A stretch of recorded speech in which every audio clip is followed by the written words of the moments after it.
You look at David Cutcliffe now in his 14th season with Duke. At one point, they won 3 in a row before Mack Brown became the Tar Heel head coach for the 2nd time. And so the Victory Bell has maintained a residence here in Chapel Hill for the last 2 years. It is the first conference game of the season for Duke.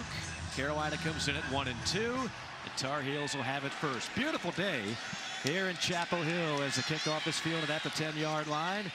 And lunging forward to the 21, a return of 12 yards. That is Don Chapman on the return. Penalty flag all the way back near where that kickoff took place, near the 35-yard line. As you get your first look at Sam Howell. Sam Howell, of course, took the world by storm as a freshman through 38 touchdown passes.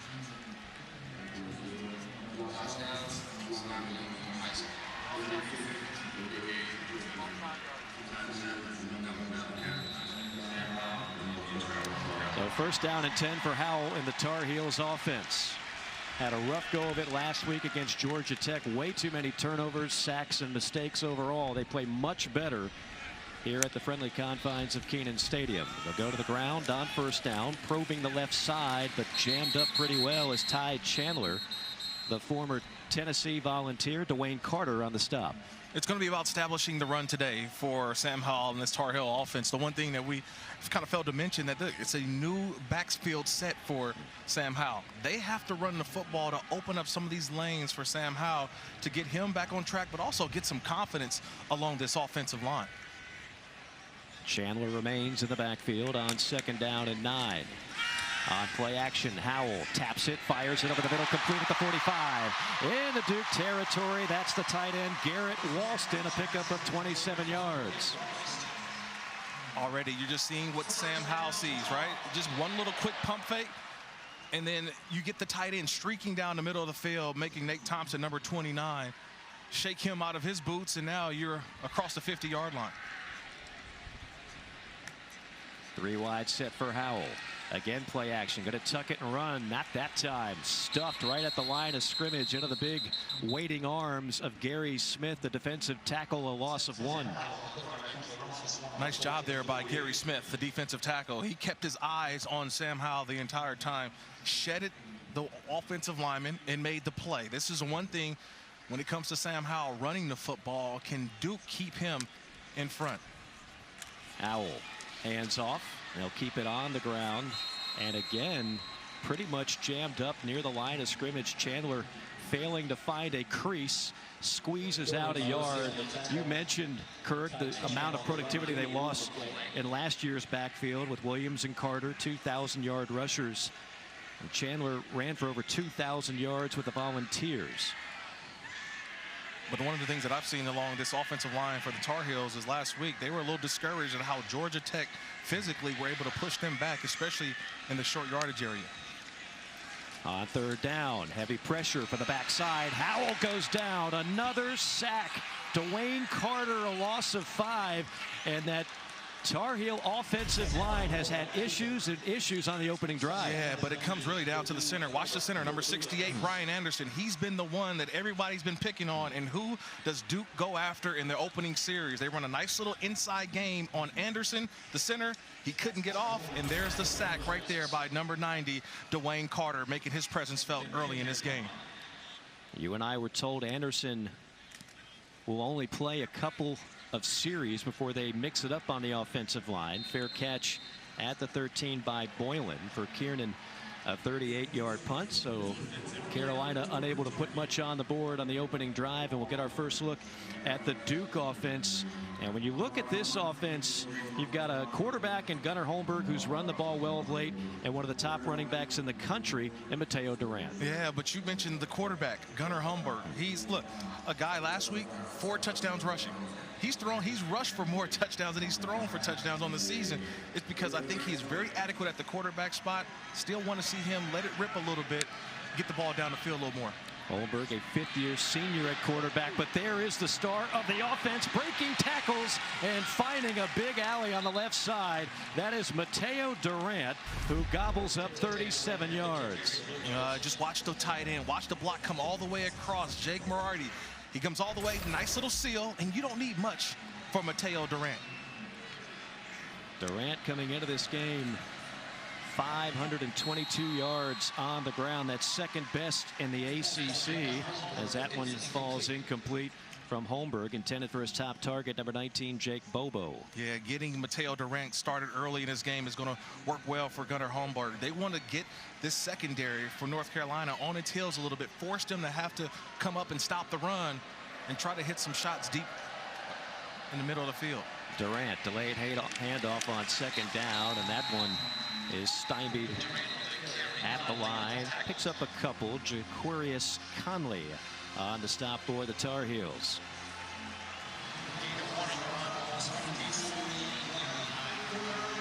Now Durant goes to the sideline on 3rd down and 8.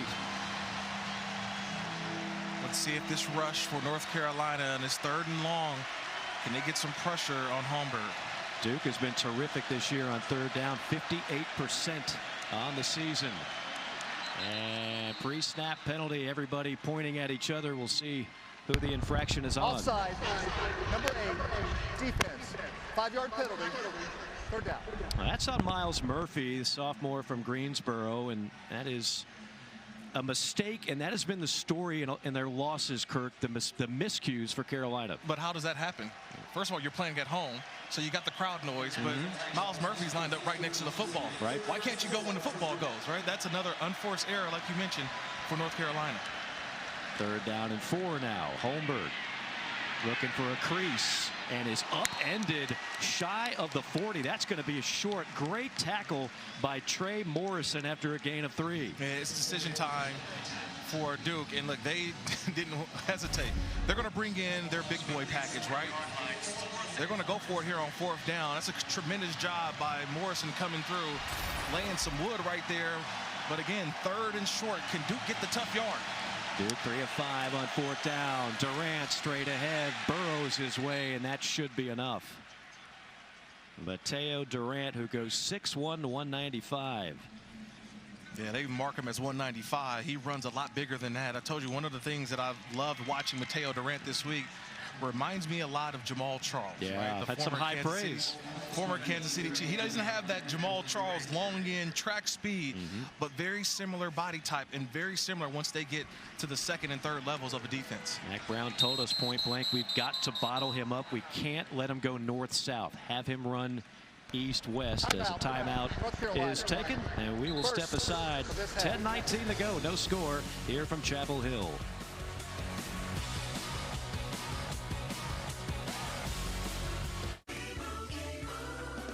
And Doug.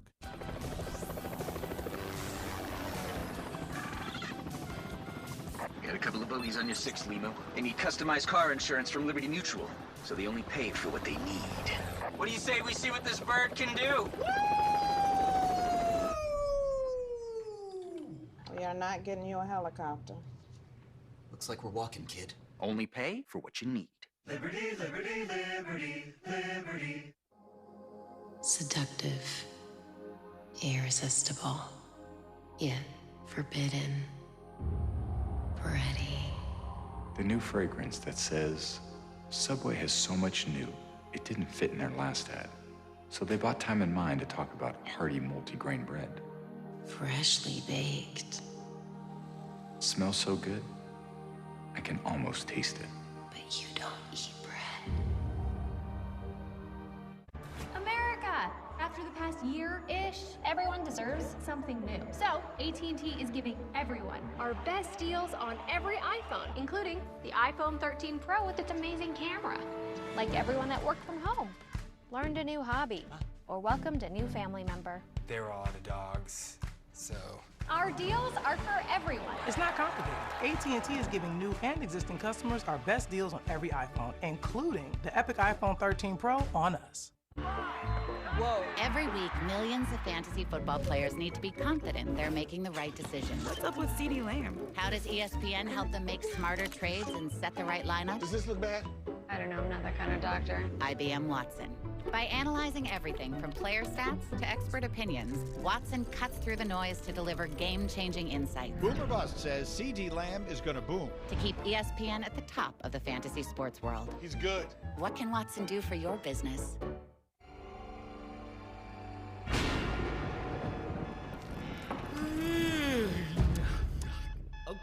Okay, I'm up. 5 more minutes. Break me off a piece of that Kit Kat bar. You know, if we take that wrapper back to the store, it can be recycled into other stuff. Well, I want my wrapper to be a hang glider! How about a park bench? Dad, you need to think bigger. Recycle your specially marked Crunchy Bar wrappers in-store now. Hulu has live TV? Hulu has live sports? Well, yes. Hulu does have live sports. Hulu has live dating shows. With over 75 live channels. Woo!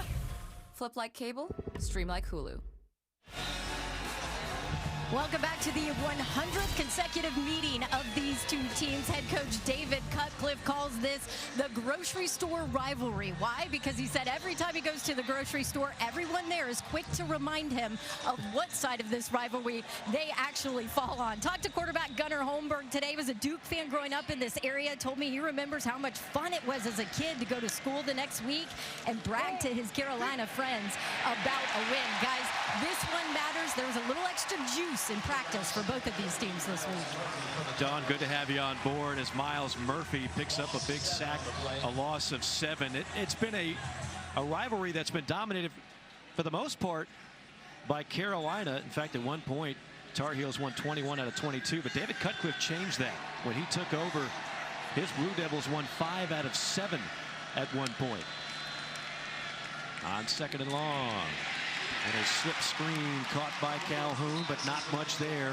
Good swarming defense by the Tar Heels. I want you to watch Vahashik, number 51. He's playing along the defensive front. He runs down that screen all the way to the outside.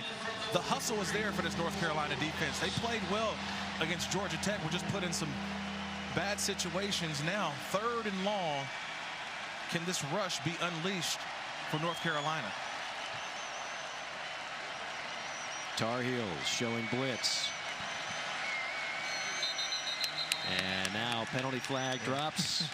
They get false start on Harding. Or it may look like Calhoun. False start. Offense, number 5. 5-yard penalty. 3rd down. Well, you were talking about inexcusable penalties. Yeah. That's one when the wide receiver jumps. Well, what happens is it's a game on the outside. And so North Carolina showed that they're going to go bump and run. At the last second, they went to a press bail. And Calhoun sitting there, he's thinking he's about to have man-to-man coverage. And just that slight little hitch caused the false start. Calhoun, a 3-year starter on that mistake. Now it's backed up 3rd and 20. They need a 28-yard line. Holmberg goes underneath, caught at the 45, and not much after that for Calhoun. A pickup of 3 yards, and Duke is going to have to send out the punting unit. Yeah, bend, don't break. That's what the North Carolina defense has been this season. They've been in some situations and they had to overcome a little bit of adversity. Change. Number 11 is now number 45. Number 11 is now 45. There we go. 11 is 45. The whole jersey switch. I don't know why everybody just doesn't wear the same jersey. Be fine. Be good, Mike. We're all friends. Yeah. Porter Wilson on to punt for the Blue Devils. Sophomore out of Fair Lawn, Ohio.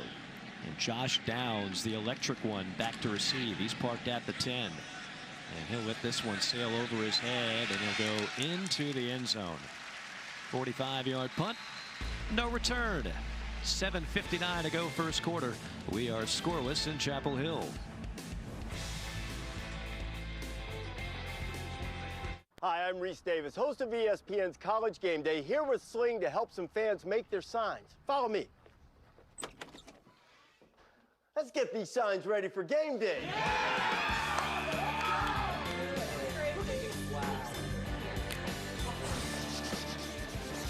Reese, is this a commercial for Sling? Maybe. Watch college football for only $10 your first month. Pizza Hut's Detroit-style pizza is back. Same crispy crust, cheese to the edge, and the sauce is still on top. Ooh, that looks good. The Detroit-style pizza. Get it before it's gone. Hurry up! No one out-pizzas the Hut.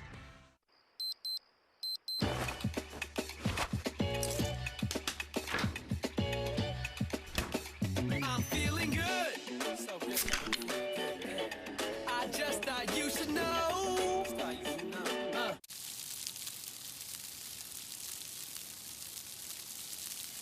I may not be able to tell time, but I know what time it is. It's grilled cheese o'clock. Welcome to Allstate, where we've just lowered our auto rates.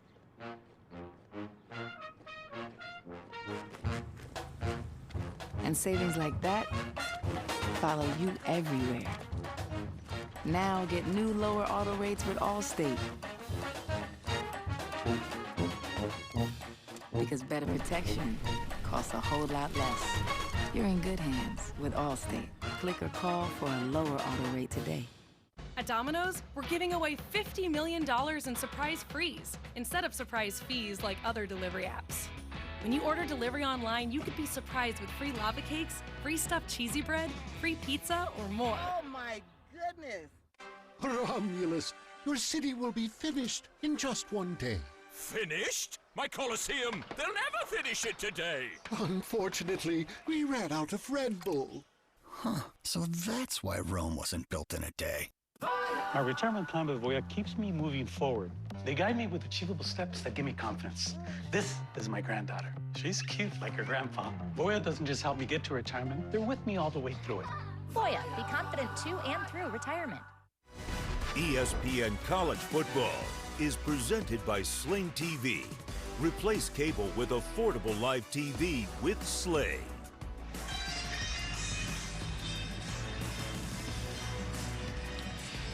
Time to take a look at today's traditions of the game, brought to you by Sherwin-Williams. Again, 100th consecutive meeting. The Victory Bell made its debut in 1948. You had a cheerleader from each side that found an old railroad train.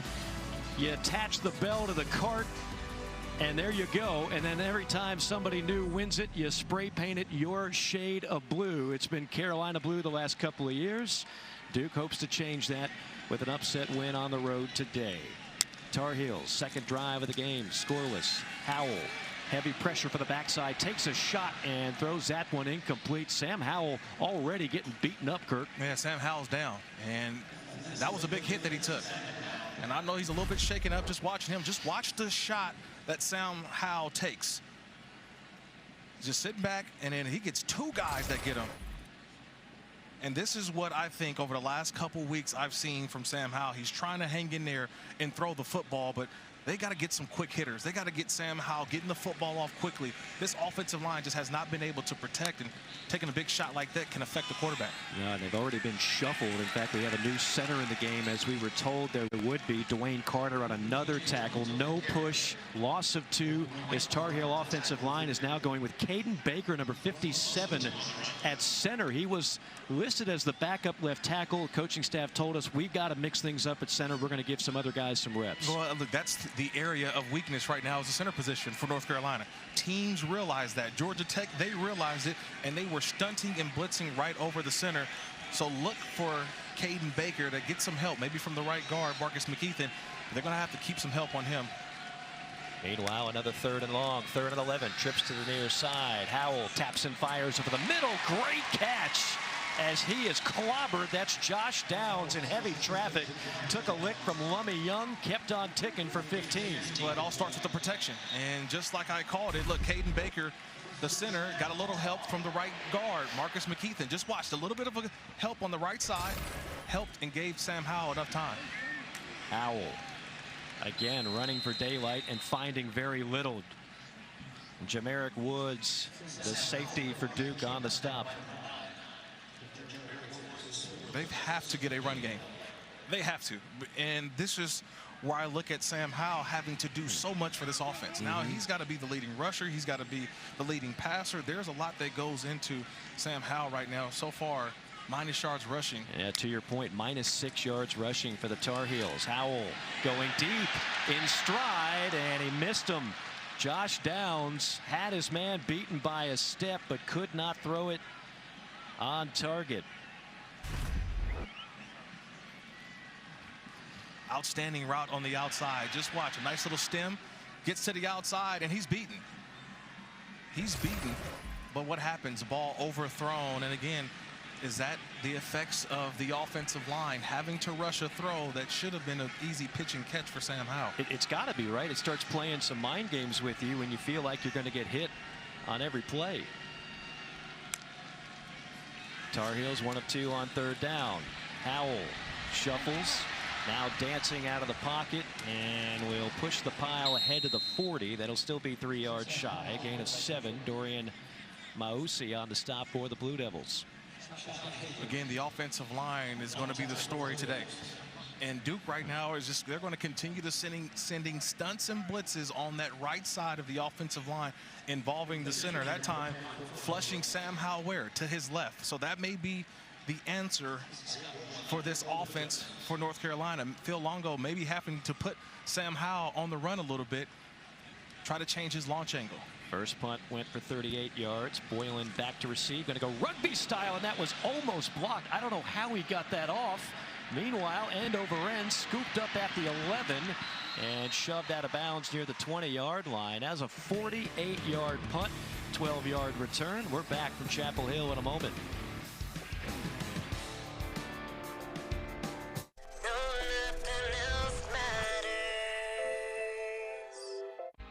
Want to take your combo for an Adult Swim? 8 limited edition collectibles from all your favorite shows. It's the only part of your meal you won't want to eat. Collect them all as part of the Adult Swim meal, only at Carl's Jr. and Hardee's. Feed your happy. My name's Jon Stewart. I've been away from television for some time. This is what I look like now. We're talking about this country. What's okay, what isn't? What are the priorities? That has to change or nothing will change. You're saying burning everything with jet fuel might not be the answer? I have a bachelor's degree, but I'm still living in poverty. We have huge inequality. Welcome to The Problem with Jon Stewart. We should put a comma in that. We're back on the Corona Hotline show with superfan Jeremy. Jeremy, it's a long season. How do you unwind? Well, I grab a Corona. Go on. And I watch football. And that is it. Brilliant. Find your game day good life.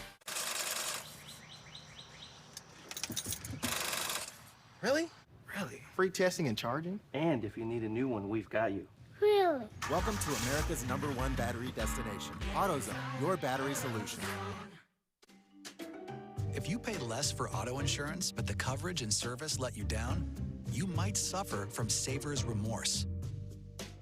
Avoid saver's remorse and switch to Amica. For superior coverage, award-winning service, affordable rates, and every possible discount. Together, we can put an end to saver's remorse. Because saving on auto insurance shouldn't mean sacrificing coverage and service. Amica Auto Insurance. Get your quote today. With 26 flavors, got a sauce for every squad.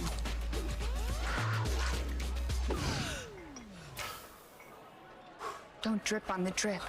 It's the greatest of all times. Buffalo Wild Wings. Think premium can't be capable? Think again.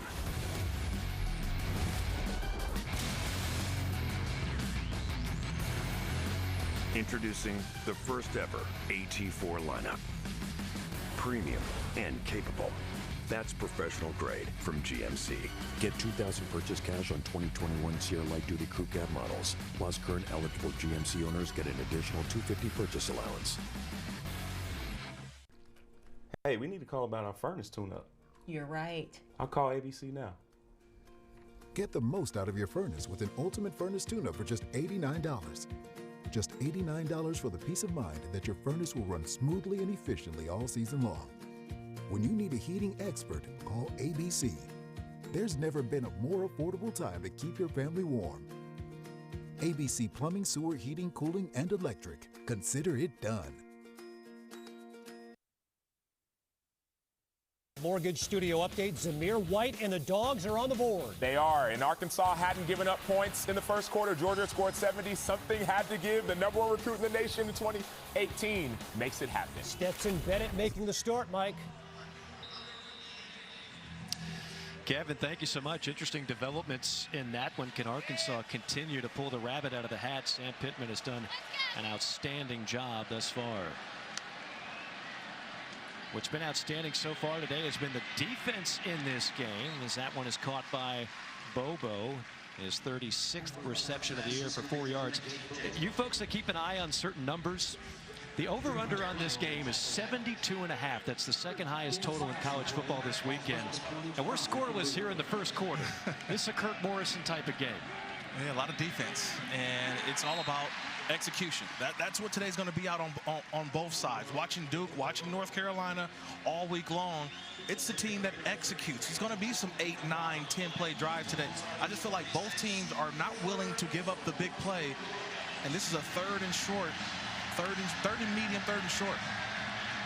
Holmberg hits his target at the 35. That's the tight end, Marweedy, and he'll gallop for 18 yards and a first down. Oh, nice job by Marweedy. Look, I just talked about the third and medium, but watch the route. He just gets up to the field, fakes out left. This is the option route. Caught North Carolina on their heels, and the ball delivered perfectly. Duke has 3 tight ends they feel confident with. They also feel confident in Mateo Durant, the second leading rusher in the ACC. He'll gobble 9 yards. Durant has 9 total touchdowns this year. That's the second highest total in all of college football. You see how explosive he is when he gets the ball? Yeah. He gets to the second level in a hurry. That's something that just stood out all week. I'm watching film and said, let me find out more about this Mateo Durant. Watch the film from last year, and look, I talked to NFL scouts. He's definitely going up some boards when it comes to the NFL. He might become the first ever player drafted out of Plum Branch, South Carolina, population 87. A steady dose of Durant here for 9 more yards, tackled by Cameron Kelly. And that's going to be the game plan. Run the ball effectively. Push this North Carolina defense back. And if you're North Carolina, how do you build a wall defensively? Force Duke into some third and longs. Force Gunnar Holmberg to have to beat you with his arm. Durant gets a breather. Now Waters in the game. In plus territory. Holmberg on first down. Play action. Hot pursuit. Will throw it away. That time it was Vohasek breathing down the neck of Gunnar Holmberg.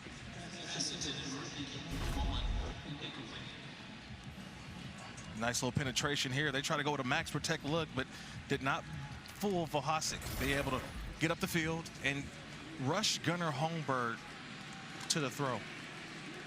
Holmberg, a 5th-year senior, young man who actually stays in consistent communication with former star quarterback Daniel Jones. They've been talking a lot on Zoom, trying to pick his brain for some advice, which is not a bad guy to do it with. From a first-round draft pick. Calhoun on that catch for a loss of 2. You got to like Tony Grimes on that play, the corner for North Carolina. He read it. And so now when you see that quick screen, it's about reacting. And Grimes makes the play. Now forces that 3rd and 12 now. If you're North Carolina, early you had some blitz pressure up the middle. Can you bring that back? And again, can this offensive line block this front of North Carolina? Could possibly be 4-down territory again for this Duke offense. That won't help. Movement on the right side of that offensive line. False start. Offense. Number 63. 5-yard penalty. 3rd down. That's Jacob Monk, the right guard. Little crowd noise effect, right? Remember earlier it was Miles Murphy who jumped off sides. This time the offensive line got a little head start. Duke was piping in crowd noise and band songs and everything else throughout the week in practice to try to get ready for this environment.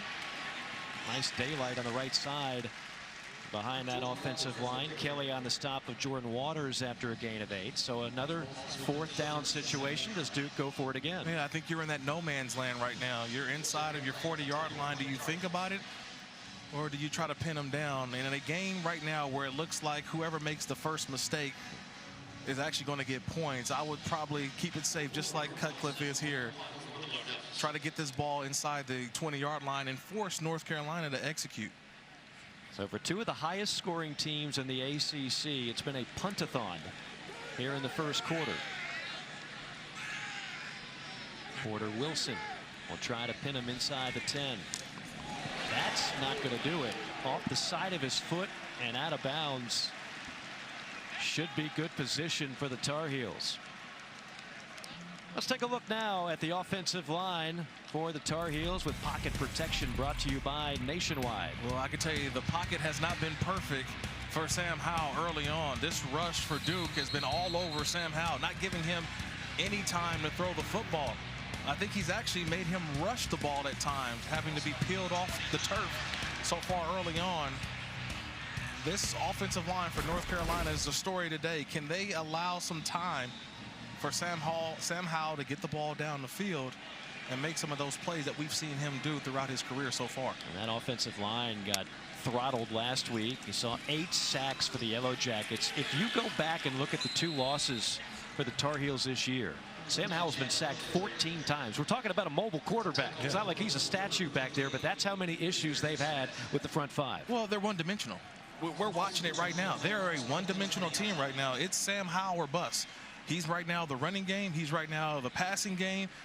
Everything's on his shoulders. And I got to say, for a guy who's got a lot of intentions, or a lot of people have intentions of him going to the next level, it's going to be a lot of pressure put on him for this team to win games. Another 2nd and long. Howell goes short to the tight end Morales, and he'll pick up about 4 or 5. Dawn Davenport, what do you have? Yeah, I've been watching this offensive line. Frustrated group, guys. Joshua Azudu, and after that last possession, was animated to almost grab the whiteboard out of his coach's hands. Coach Stacy Searles trying to show his team why they're struggling, what they're missing. Sam Howell came over, gave him a little bit of encouragement, but this group knows they need to be better in this one. I think, too, Kirk, we have to give credit to the Duke defensive line. I don't know if anybody expected this much of a domination on the line of scrimmage. No, not at all. You mentioned it, especially here again, 3rd down and long. Do you bring the 4-man rush or go 5? On 3rd and 7. Howell cocks and fires. Oh, there's an open target at the 40. Foot race down the sideline. Breaks a tackle at the 20. Stumbling at the 10 and a touchdown. How about Ty Chandler out of the backfield for 75 yards?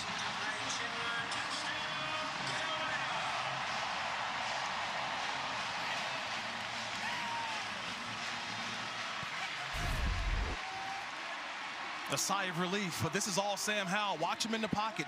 Buys just enough time. It's the pump fake. Gets the ball out, and that's just Ty Chandler. That's just a speed on the outside. Terrific block by Josh Downs to free him up. But that's just a running back out there on the perimeter. Mismatch. Sam Howell had enough time to find it. The pump fake helped, and it's a race to the end zone. By far and away, the biggest play of this opening quarter.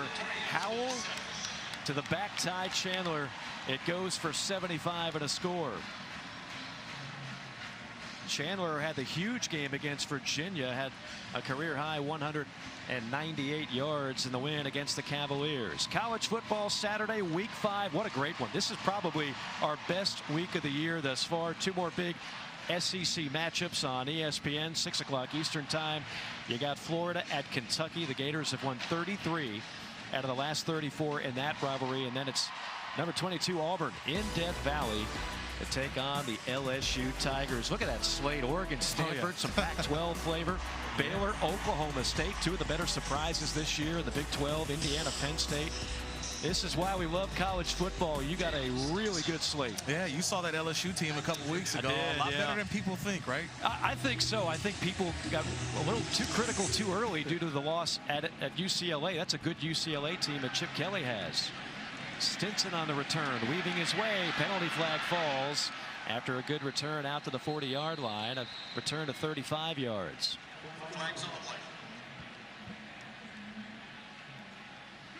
It would be the final play of the opening quarter.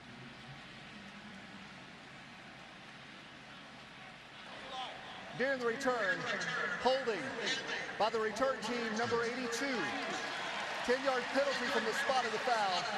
The quarter will be extended, 1 on time down. So we'll do it again. Cole Finney called for the penalty. Our referee today is Riley Johnson.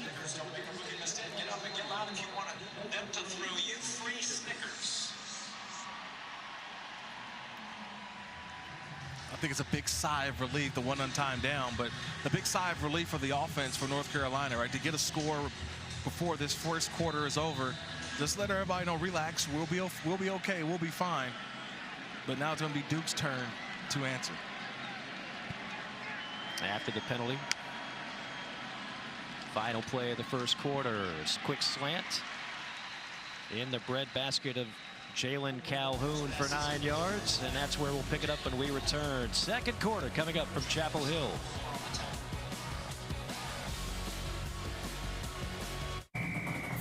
Touchdown Auburn. Touchdown Auburn! Yeah!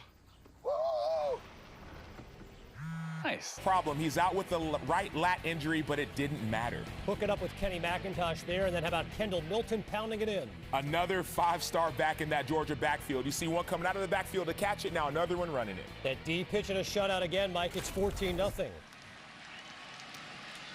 Kevin, thank you so much. I don't know if there's a better defense in America than Georgia, as Mateo Durant with a head of steam behind him.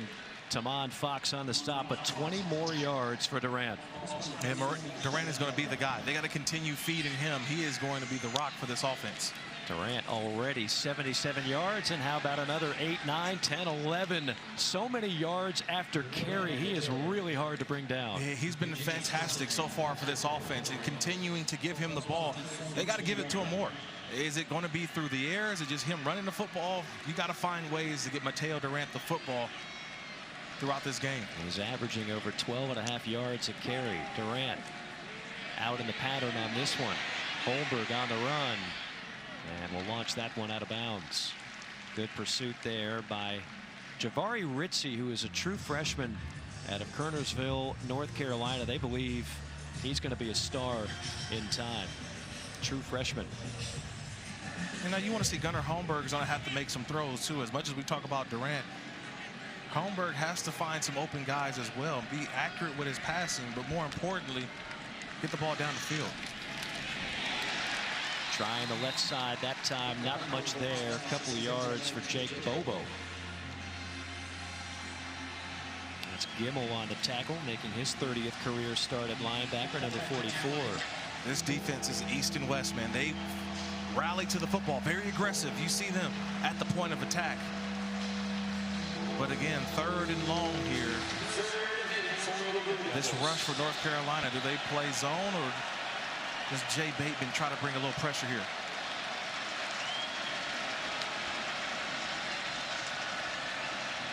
Four-man rush. Holmberg steps up, has it knocked away. Was the arm going forward? No whistle. Tar Heels will take it the distance. That's Trey Morrison for the touchdown. The rolling on the field was a fumble recovered by North Carolina and advanced for a touchdown. It looked like it was 98. Kevin Hester that came off the edge. It's under further review. First of all, good job by the officials letting it play out. But watch number 98, Kevin Hester off the line. That arm comes forward, and that ball. That looks empty-handed. That looks empty-handed. That looks to be a fumble. Great job by the officials of letting the play happen, let the play out. That is a fumble. Great job by Hester attacking the arm. And before it came forward, that was an open hand. Terrific job by Kevin Hester, sophomore out of Kennesaw, Georgia. And our replay official today is Ted Jackson. And again, I always go back to, if it's empty hand when it's going forward, correct, that's going to be a fumble. Yeah, the motion backwards starts to throw. But before the hand could go forward, the ball was already out of the hand. It was an empty hand going forward. That will be a fumble returned by Trey Morrison for a touchdown. And just like that, we went for almost a scoreless first quarter to two big plays back-to-back for North Carolina. After further review, The ruling on the field is confirmed. Huge play. A couple Georgia kids combining on that one. Kevin Hester out of Kennesaw. Trey Morrison, the senior out of Norcross. And the Tar Heels get a big play on offense and a scoop and score on defense. Atkins on for the extra point, the transfer from Furman.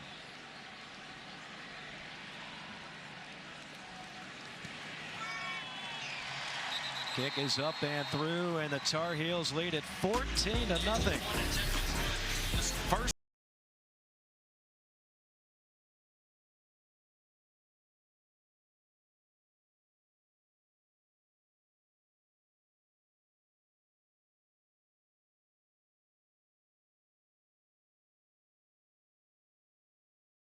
$2.5 for my 10-piece chicken McNuggets for a quarter of your quarter pounder with cheese. But judging by weight, mine's worth at least 4 chicken McNuggets. From a cost standpoint, they're of equal value.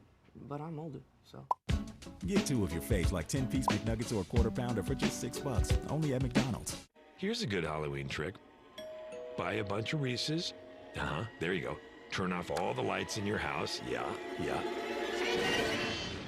And then just don't answer the door. Not sorry, Reese's.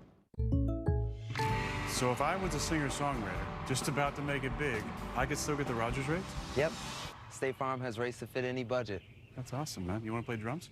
Like a good neighbor, State Farm is there. Call or click to get a quote today.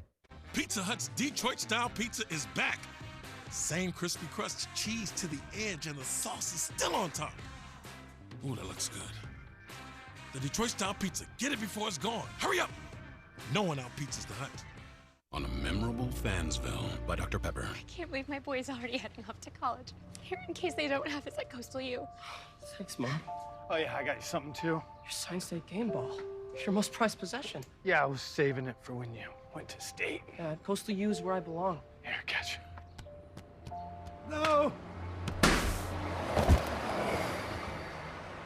It was right to you. I thought I was holding all this stuff. That ball's like a son to me. Dr. Pepper, the one fans deserve.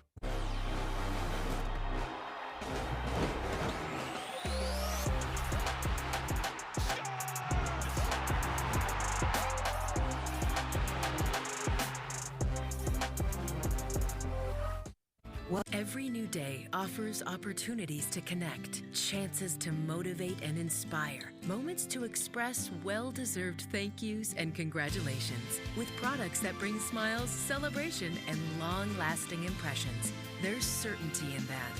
4imprint gives you that certainty with the right promotional products and a caring, trusted team dedicated to your success. Creating meaningful connections starts at 4imprint.com. 4imprint, for certain. Hinge is the dating app that's designed to be deleted. So meet someone worth meeting and get rid of us. We wouldn't want it any other way.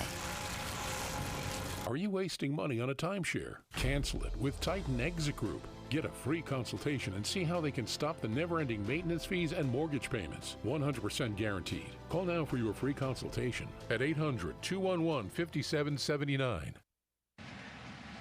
100th consecutive meeting between these two illustrious ACC programs. The Tar Heels on top 14-0 over the Blue Devils. 2 long plays, 78-yard reception by Chandler, 63-yard scoop and score by Morrison on the defensive end. As the Tar Heels try to keep the victory bell in Chapel Hill for the 3rd consecutive year. This week, Sunday, NFL Countdown is hitting the road and will be live at Gillette Stadium for Tom Brady's return. You might have heard this. Oh, yeah. Tom Brady's going back to New England. This just in. It all kicks off at 10 o'clock a.m. Eastern Time. Then our Week 4 Monday Night Football matchup has Derek Carr and the Raiders in L.A. to take on Justin Herbert and the 2-1 Chargers. And that'll be at SoFi Stadium. Nobody ever says the return of Gronk. This is always about Tom. Why can't it be Gronk's return to Gillette Stadium? Gronk's been banged up and ruled out. We still got to talk about Gronk. It's always about Tom. Why can't it be about Gronk too? Well, something tells me they're both going to be in the Hall of Fame before too long. These guys will be in Canton together, one of the best quarterback tight end combinations of all time. All right, let's see what Duke does now, down 2 scores with its offense. Not much there for Jarrett Garner. Asante on the stop for the Tar Heels. This is concerning, Kirk, because Tar Heels defense, which has not played well here of late, but certainly plays better at home. We know it's in there. We also know that Mateo Durant looks a little nicked up with that shoulder. Yeah, and it's a different offense when Jordan Waters is in the game than with Mateo Durant, who has that home run ability. But again, 3rd and 5 for Gunnar Holmberg. Blue Devils have not had a reception more than 5 yards. They won't get one here. Swallowed up in the backfield. That is Tamari Fox, the 6'1", 290-pound junior. I want you to watch Tamari Fox. He's on the right side. Just watch this rush. It's a little bit of a twist. It's tackle inside, in on the outside. And what does he do? He gets great penetration on the tackle. There's nobody there to the inside, and Fox just grabs Holmberg for the sack. Outstanding job. Nice little inside stunt.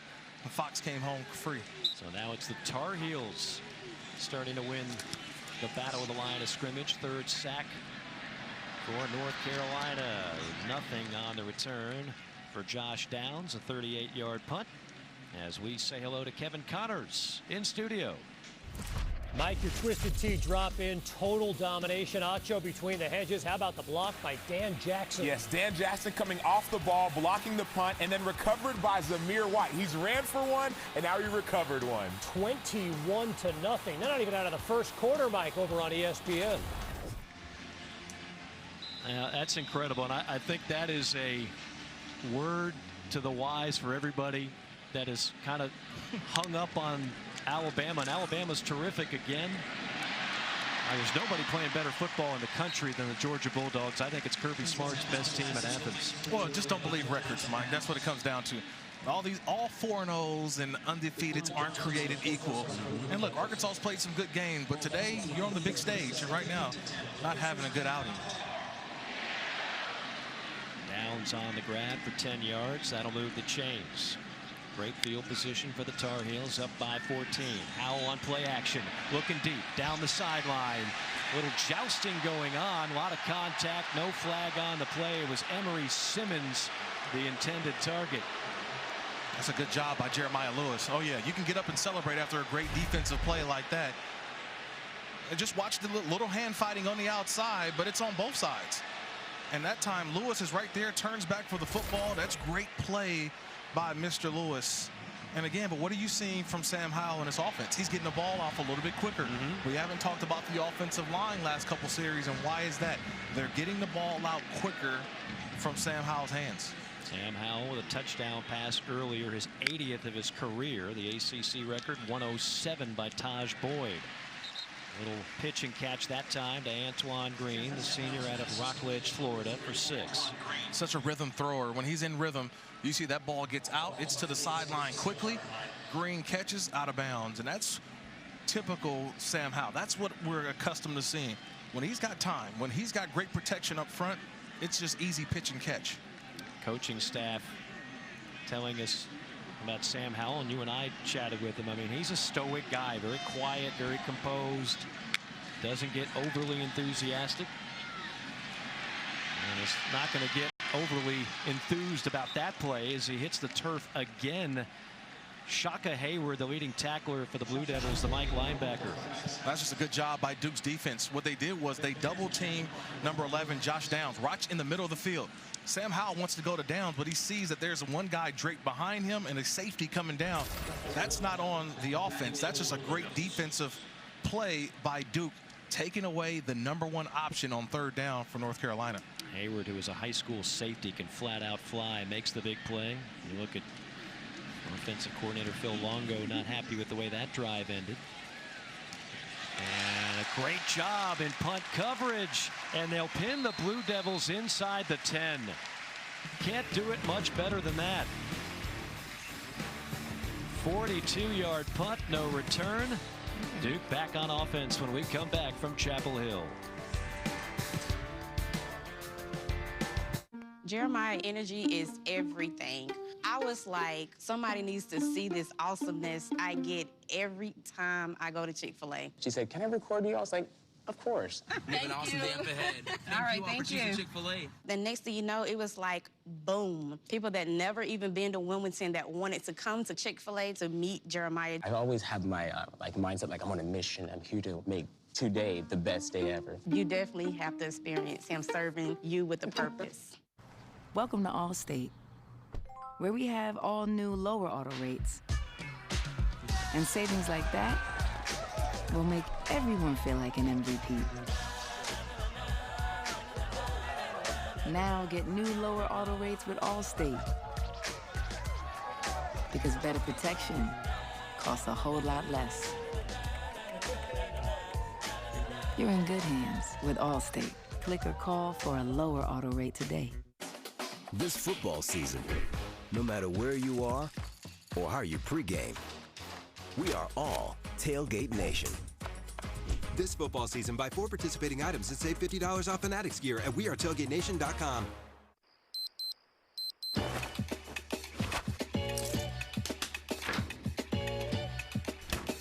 I'm feeling good. So good. I just thought you should know.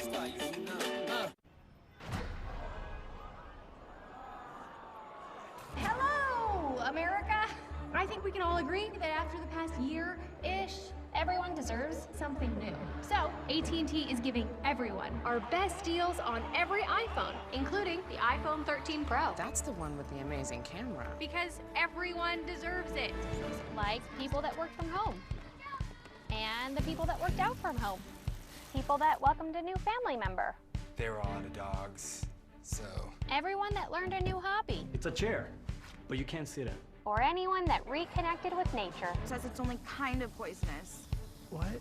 Our deals are for everyone. Except Jacob Pearson. Me? Just kidding, Jake. Our deals are for everyone. It's not complicated. AT&T is giving new and existing customers our best deals on every iPhone, including the epic iPhone 13 Pro on us.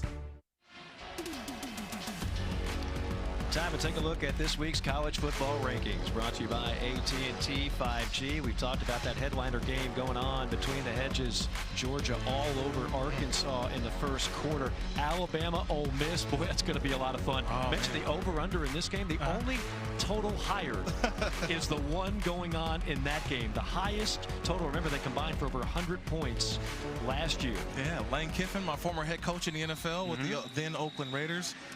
A lot of talk in Los Angeles as well. Ole Miss wins this one. Could he be one of the front runners for the USC job to get rehired?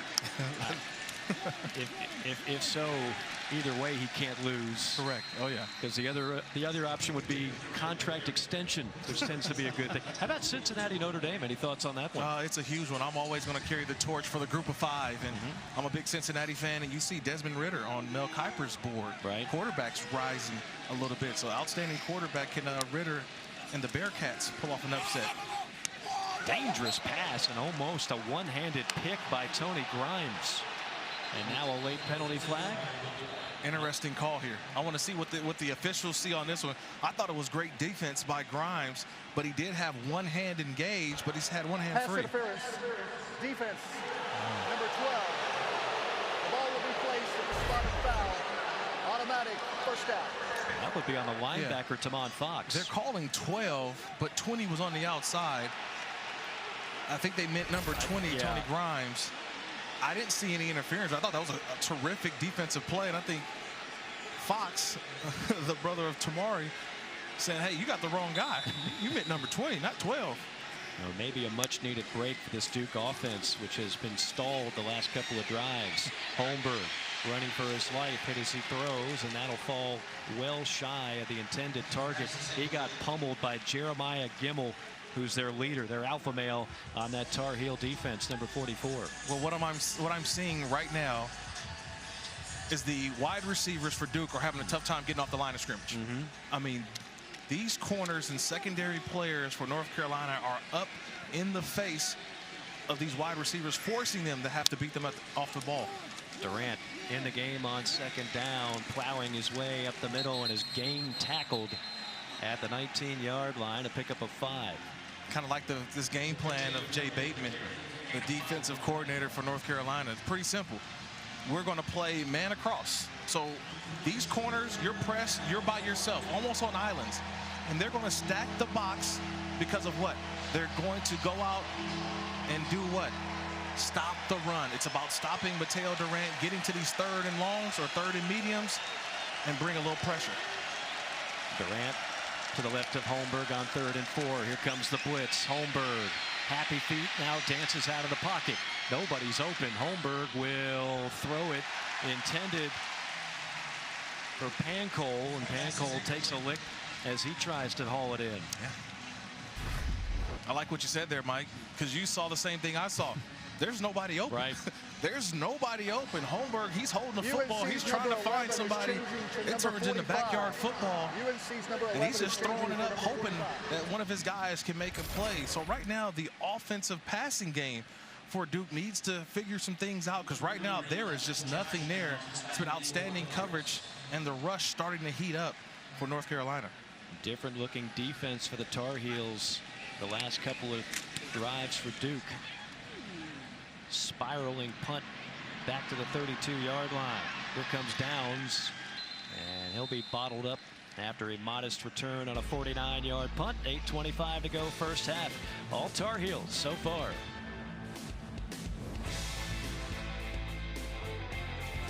Honey just got its own stinger. Sweet heat drizzled over hand-breaded chicken, crispy bacon, and melty Swiss. This honey has some bite. The new hot honey hand-breaded chicken sandwich at Carl's Jr. and Hardee's. Feed your happy.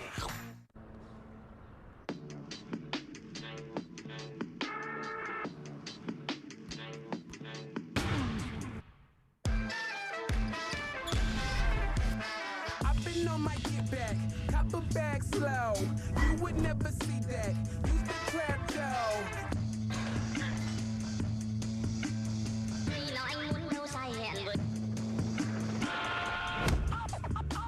Oh no!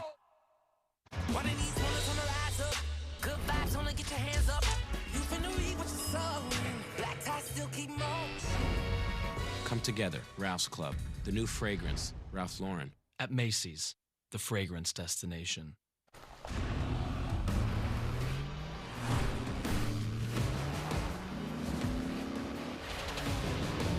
Peerless design, cutting-edge tech, and a world-class interior.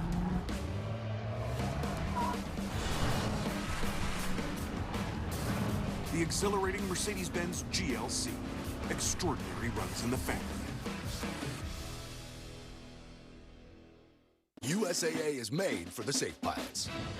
For Mac, who can come to a stop with barely a bobble. Lucia, who announces her intentions even if no one's there. And Sergeant Moore, who leaves room for her room.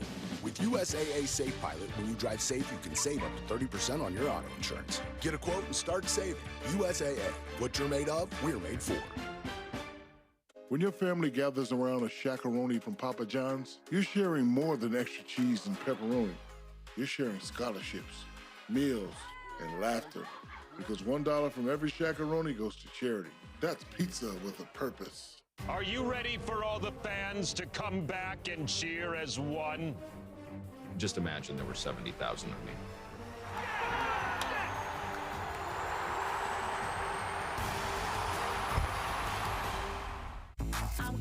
Semifinals continue tomorrow on ESPN and ABC.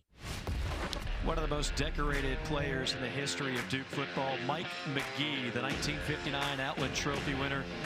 An outstanding player, went on to the NFL and then coached the Blue Devils 1971-78. Lost a big game to the Tar Heels in the series finale and wound up getting fired shortly thereafter. And Steve Spurrier, of course, leading the Duke Blue Devils to their last ACC title, coach champions back in 1989. What's interesting about that is that Mike McGee eventually became the athletic director at South Carolina. And who did he hire in 2005? Steve Spurrier. So it all comes around full circle. They still talk about the job that Steve Spurrier did here in the late 80s to take Duke football to another level. One of the best coaching jobs, I think, that's been seen in this conference. Absolutely. You think about Cutcliffe and the job that he's done, and But it all goes back to, you mentioned, the Steve Spurrier. Little toss play to Josh Downs, trying to get number 11 as many touches as possible. He's so electric. I mentioned the monster game against Virginia. He burst onto the scene against A&M in the bowl game with 2 touchdowns. Yeah, that's a throw. That to me really is just an end around.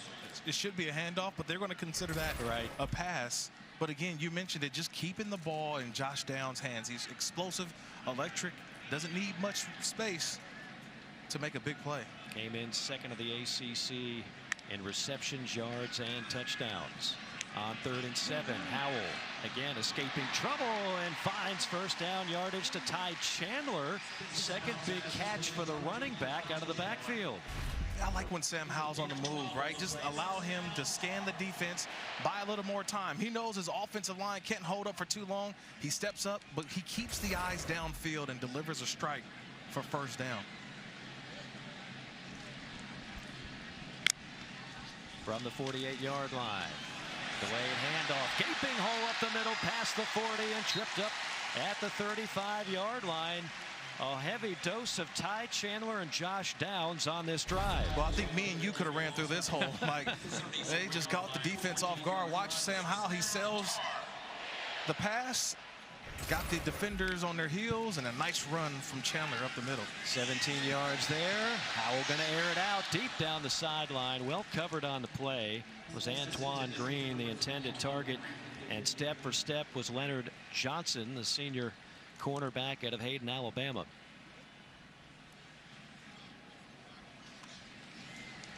You see the stat line on Sam Howell, who came in with 8,400 career passing yards, 6th all-time in the ACC, through his 80th career touchdown pass earlier in this game.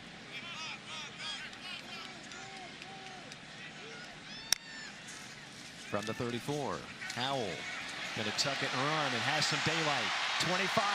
Howell's got some speed. Howell dragging defenders all the way to the 1-yard line. 33-yard run for Sam Howell. Talk about putting the team on its back. Look, this time Duke brings a 5-man pressure. It's blocked up well, and this is similar to what we saw last week with Sam Howell versus Georgia Tech. Just give me the football, allow my playmaking ability to take over. Howell smelling the end zone, just a yard short. He's not the biggest guy, but boy, is he tough to bring down. He had a beast mode touchdown run last week against Georgia Tech. On 1st and goal. Fake the handoff, little toss, and a touchdown. The tight end, Kamari Morales, 2-yard score, and career touchdown pass, number 81 for Sam Howell.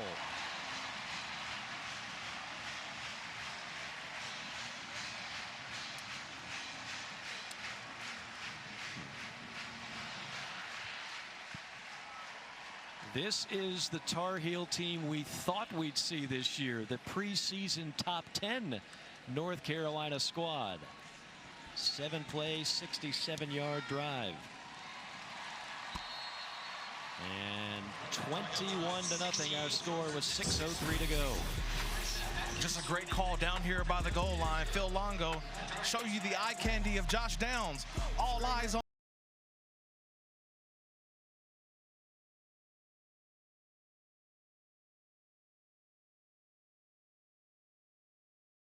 For carry-out, choose Domino's Carside Delivery. Check in when you arrive, and we guarantee we'll be headed out the door less than 2 minutes after your order is ready. If anything slows us down, your next pizza is free. Choose Domino's Carside Delivery and put our new 2-minute guarantee to the test. Got DirecTV Stream. Now we can watch live TV and on demand. Serena, scary movie. Serena, scary movie. Serena Williams, ready to serve. Quiet, please. Triple match point, Serena Williams. This is her moment. Quiet, please.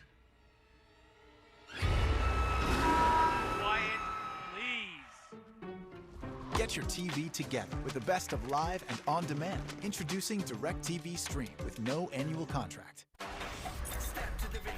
Peloton, come on, let's get this workout started.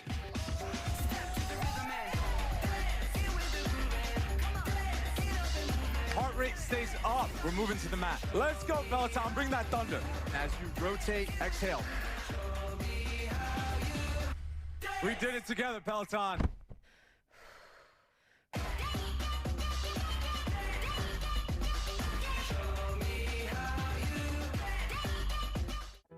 I've always focused on my career, but when we found out our son had autism, his future became my focus. Lavender baths always calmed him, so we turned bath time into a business. And building it with my son has been my dream job. At Northwestern Mutual, our version of financial planning helps you live your dreams today. Find a Northwestern Mutual advisor at nm.com. Morning already? Taco Bell's toasted breakfast burritos will get you out of bed. With fluffy eggs, crispy bacon, and a melted 3-cheese blend, all toasted to morning perfection. You're not dreaming. They're real. Only at Taco Bell. With Early Paycheck, you can get your direct deposit up to 2 days earlier. That's another reason banking with Capital One is the easiest decision in the history of decisions. Even easier than this. Well, honey, which one are you going to open up first?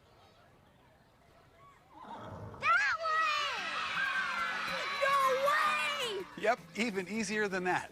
Plus, with no fees or minimums on checking and savings accounts, is it even a decision? That's banking reimagined. What's in your wallet?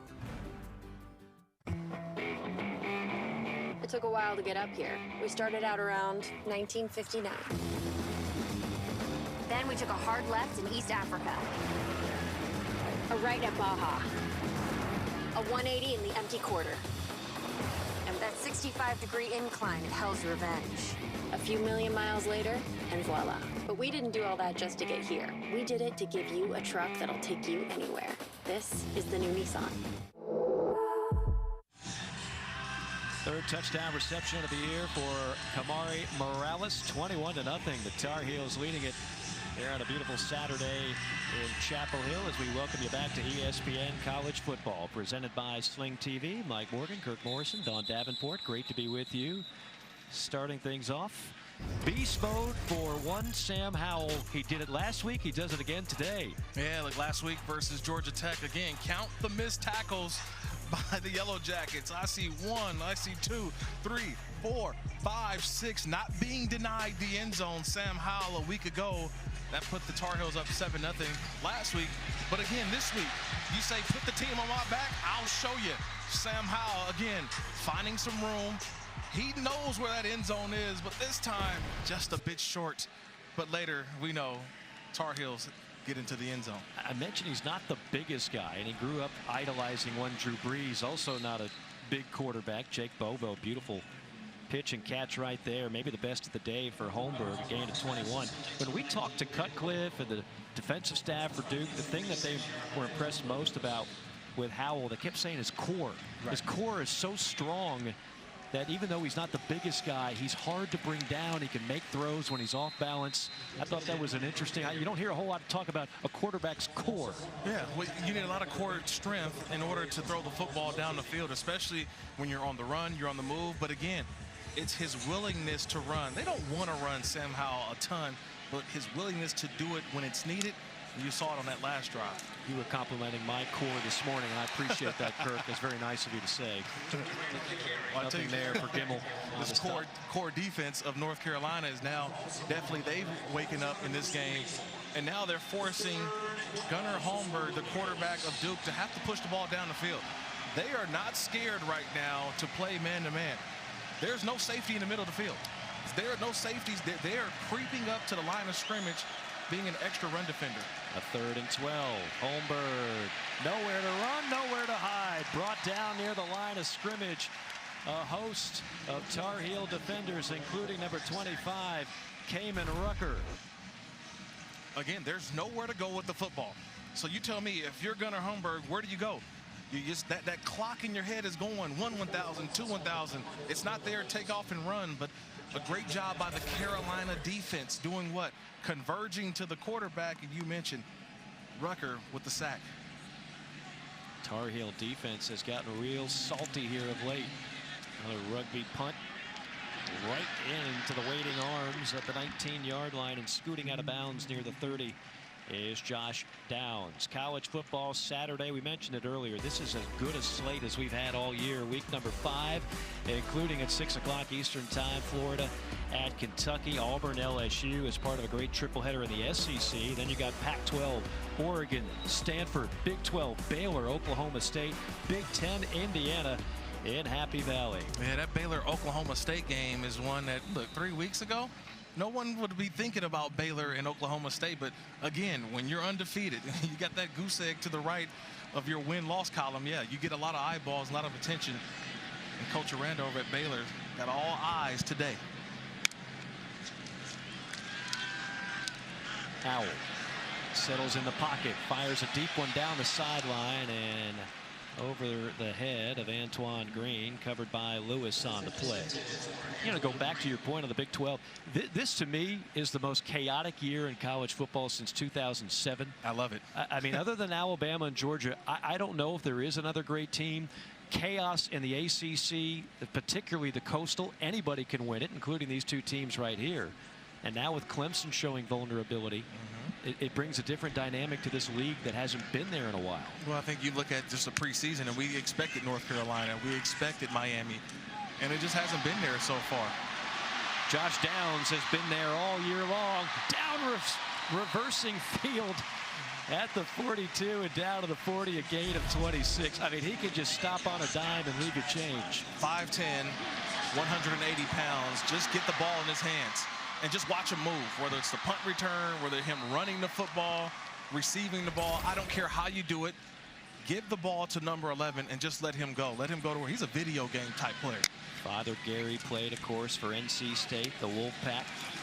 And one of the reasons why he did not go anywhere else, he just fell in love, and his father fell in love with this coaching staff. Mac Brown and company, instrumental and Josh Downs coming to Chapel Hill. But I think you look at the last year's receivers, De'Ami Brown and also Newsome as well, Daz Newsome. I mean, you had NFL-type players on this squad last year, and look, they've all contributed to Josh Downs and his development. They think he could be one of the next drafted wide receivers to come out of North Carolina. On 2nd and 3, Howell, quick fire, complete.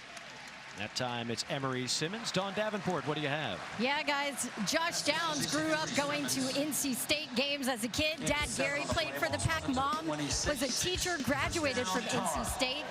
Josh wasn't supposed to end up in Carolina Blue, so how did it happen? He was on a visit to NC State with his mom. On the way back, they stopped here at Chapel Hill. Say hi to his uncle, Dre Bly, who Mac Brown had just hired to coach corners.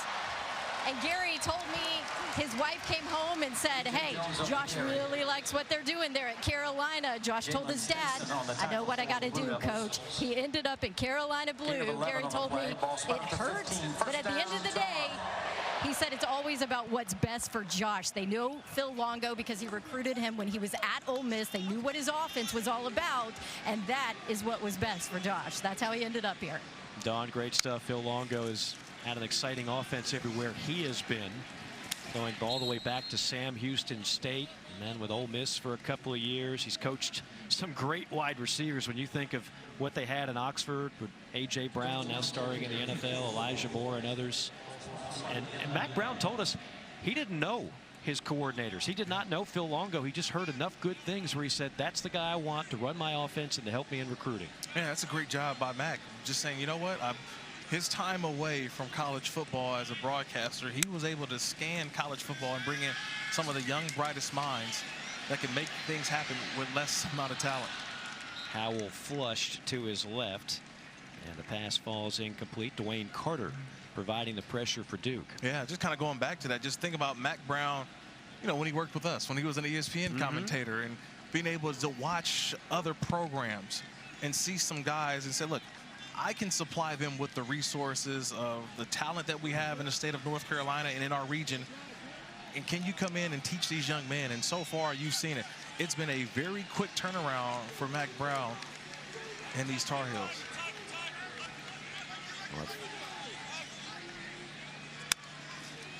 Third and 6 for Howell. Pressure from the backside. Passes caught. No, incomplete. Boy, the pass looked right on target to Josh Downs. Stinson in the coverage, and Downs shows he's human. You want to see an NFL throw? This is an NFL throw. This is an NFL. This is why the evaluators, the scouts, are so in love with Sam Howell. That is an NFL throw. That's not on the quarterback. Right.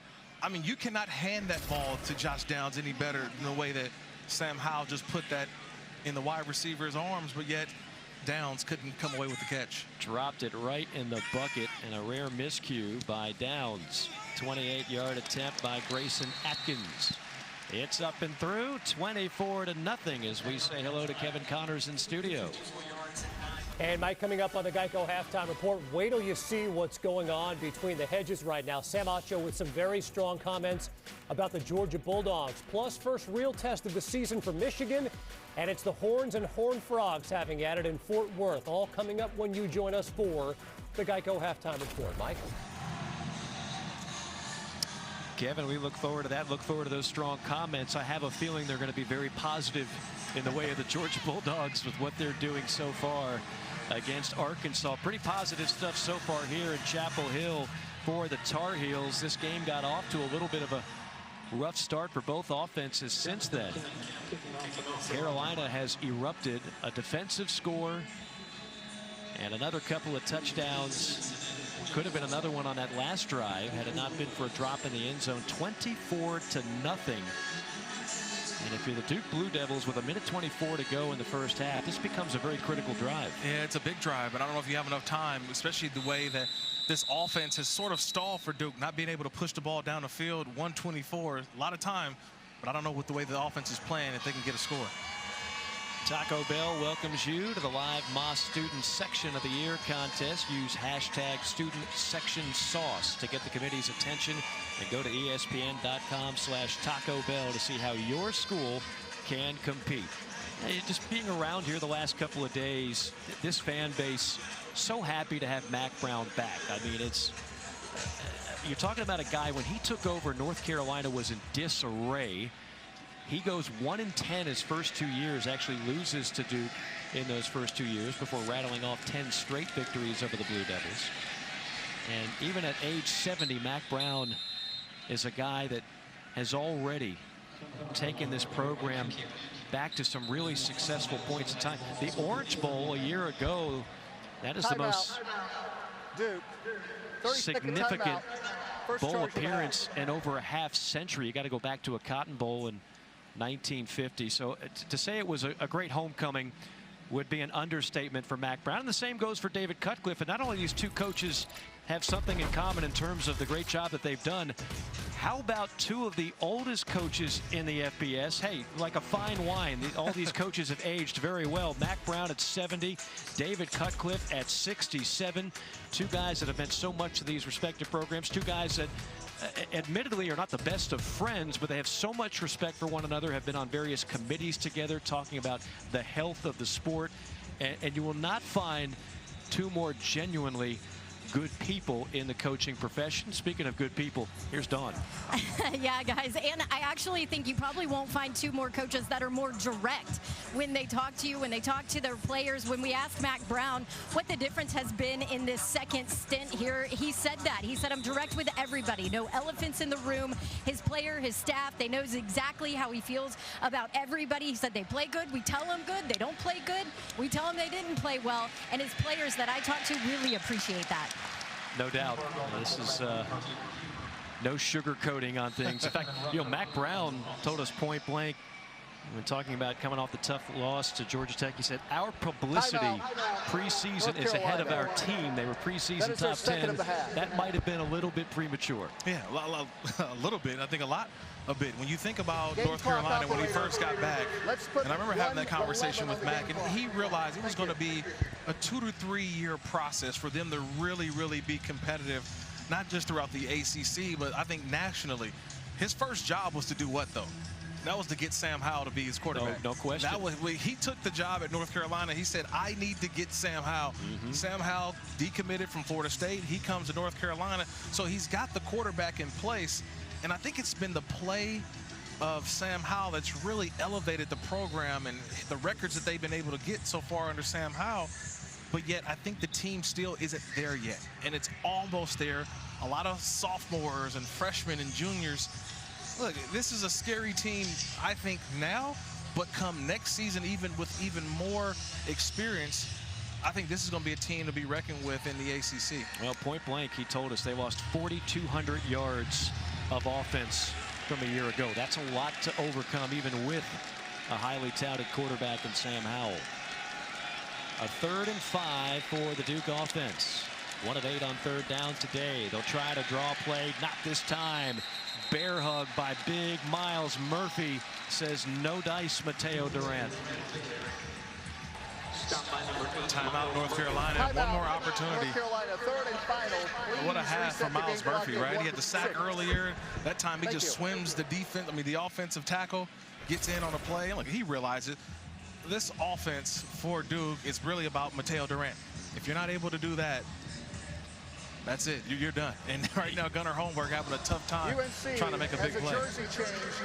Durant started this game off like gangbusters.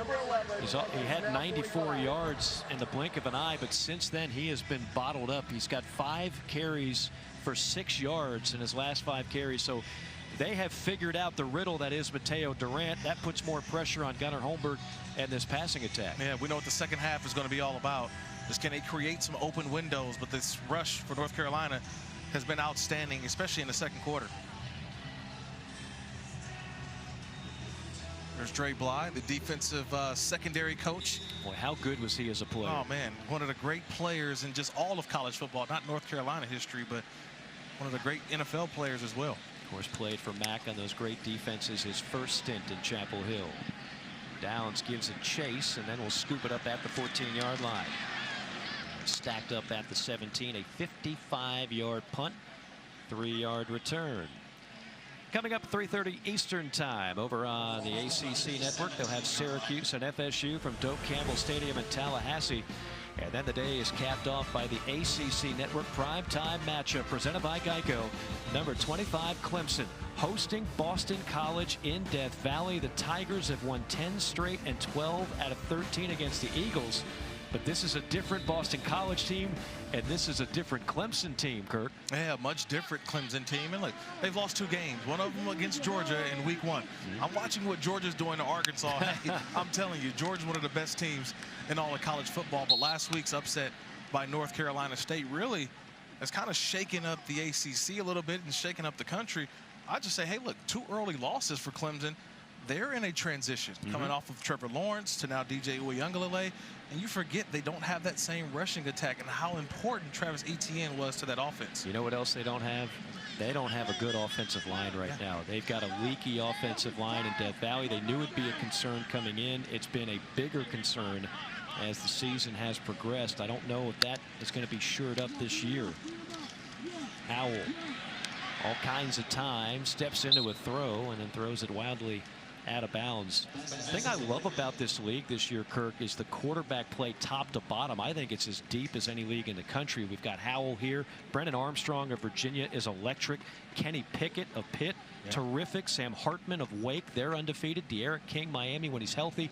A lot of good signal callers in this league. Yeah, and a lot of them, look, as the season goes on, trust me, they'll be a lot different, I think, when we see them in November and maybe early December than for right now. This is just the growing pains of college football early on. Guys are still trying to figure it out. Howell on 3rd down, going to show off some speed, takes the hit on that shoulder, knocked out of bounds at the 25-yard line. That goes for 8 yards. Jamarick Woods lays the lumber, and it'll be 4th and 2. Yeah, you got to understand the situation too. If you're Sam Howell, like 3rd and 10, just go ahead, take the sack, get it. You don't have to get out of bounds. You're not saving clock, but you're saving an opportunity for Duke to return the football. So a little bit of situational awareness there for Sam Howell.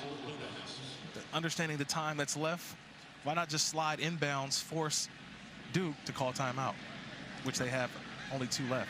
And Duke is desperate for some positive play before going in to the locker room at halftime. Maybe it comes on a return here. Boylan fields it at the 30, racing toward the boundary, and will get out of bounds right around midfield.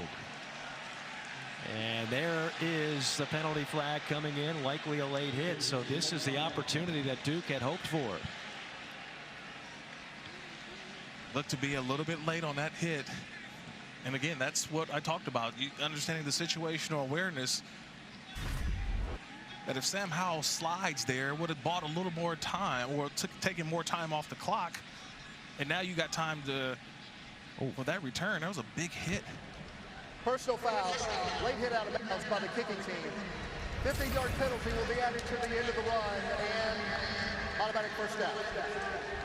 So you get the 15, make a 20-yard return. Then you get the 15-yard penalty, and all of a sudden Duke is in business. They'll set up shop at the 34 of the Tar Heels. 2 timeouts, 28 seconds. You can do some damage here. Yeah, you just laid it out perfectly, right? 2 timeouts, 28 seconds left, an opportunity to get points on the board, and on top of that, you get the ball after the half. So this is what they call like the 2-for-1. That's right. At the end of a basketball quarter or half. This is a 2-for-1 situation here, but Duke has to cash in. They got to get points. Field goal, touchdown, either to go into the half. Holmberg out of the shotgun, 4-wide set.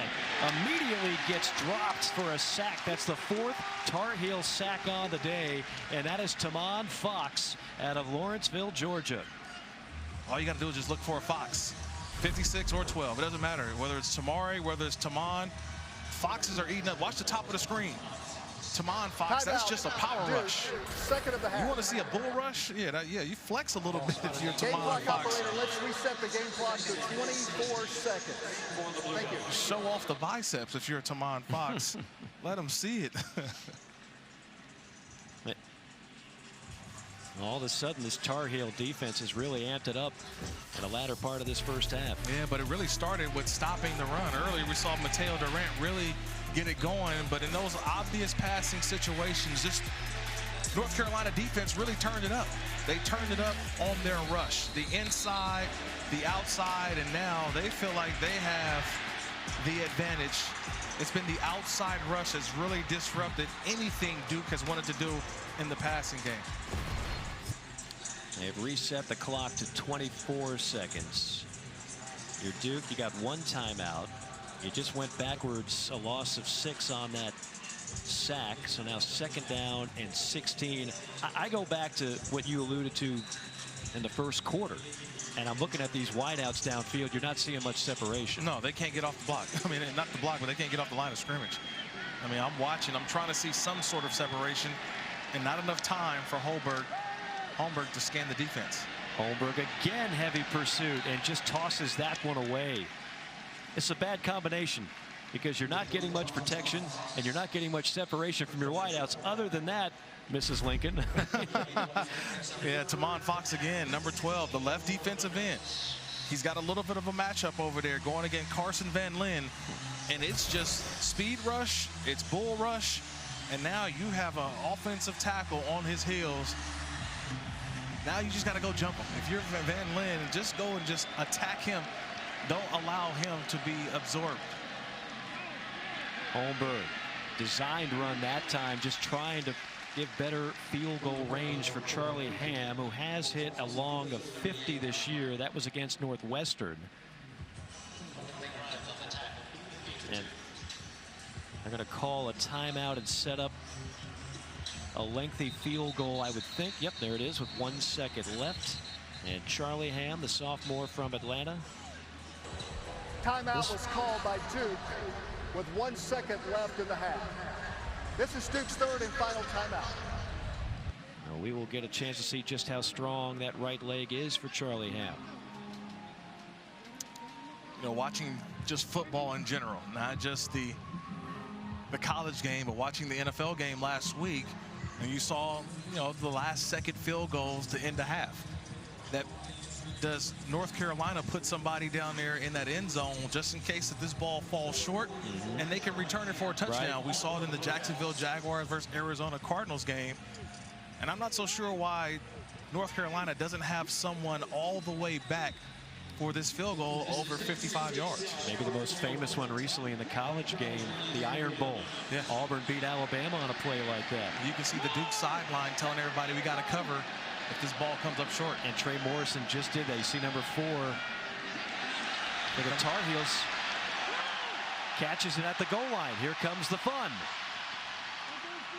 Breaks a tackle at the 20. And Duke finally smothers him at the 21.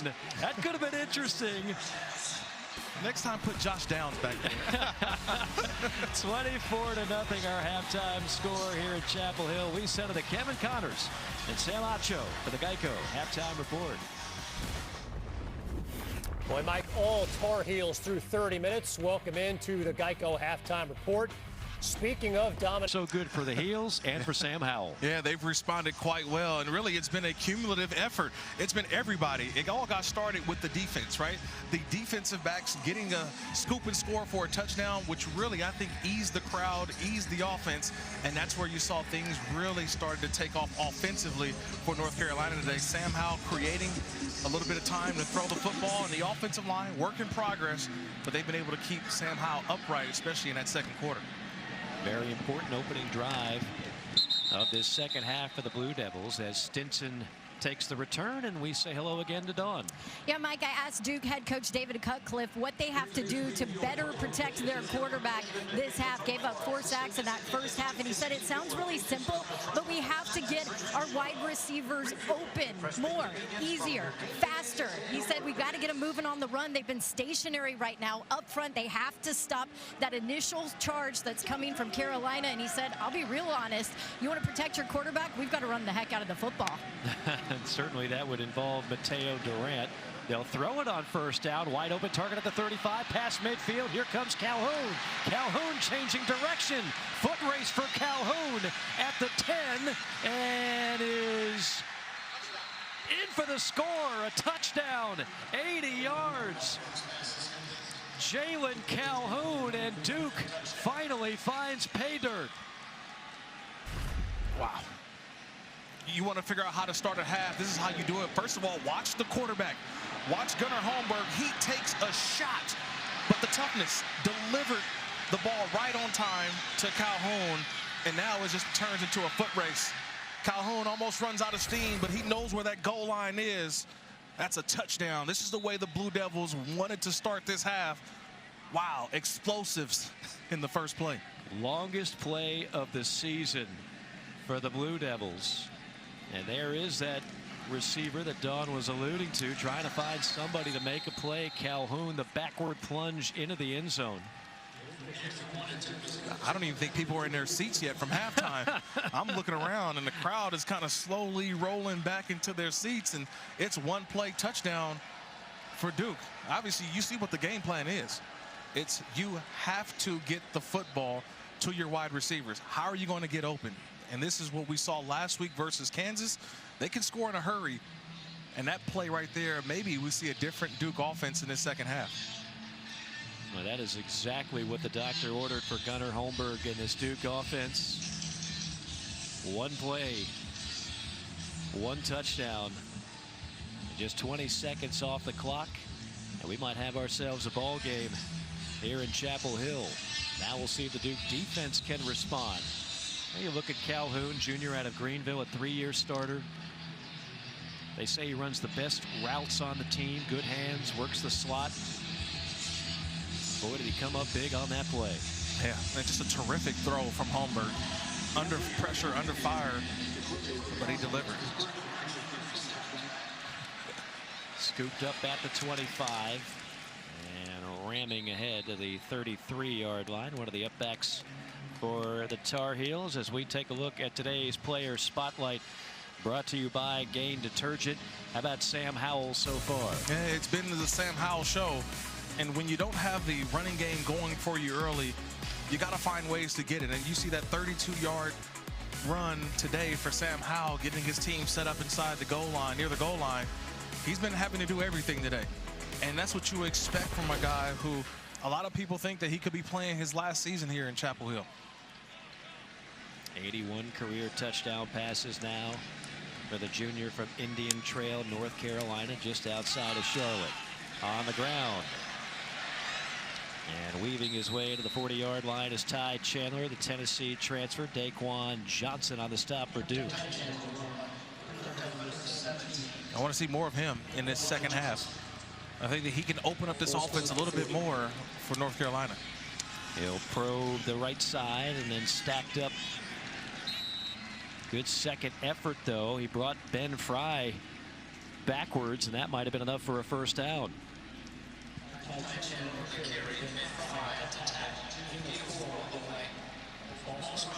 Now that'll move the chains. 1st and 10 for the Tar Heels.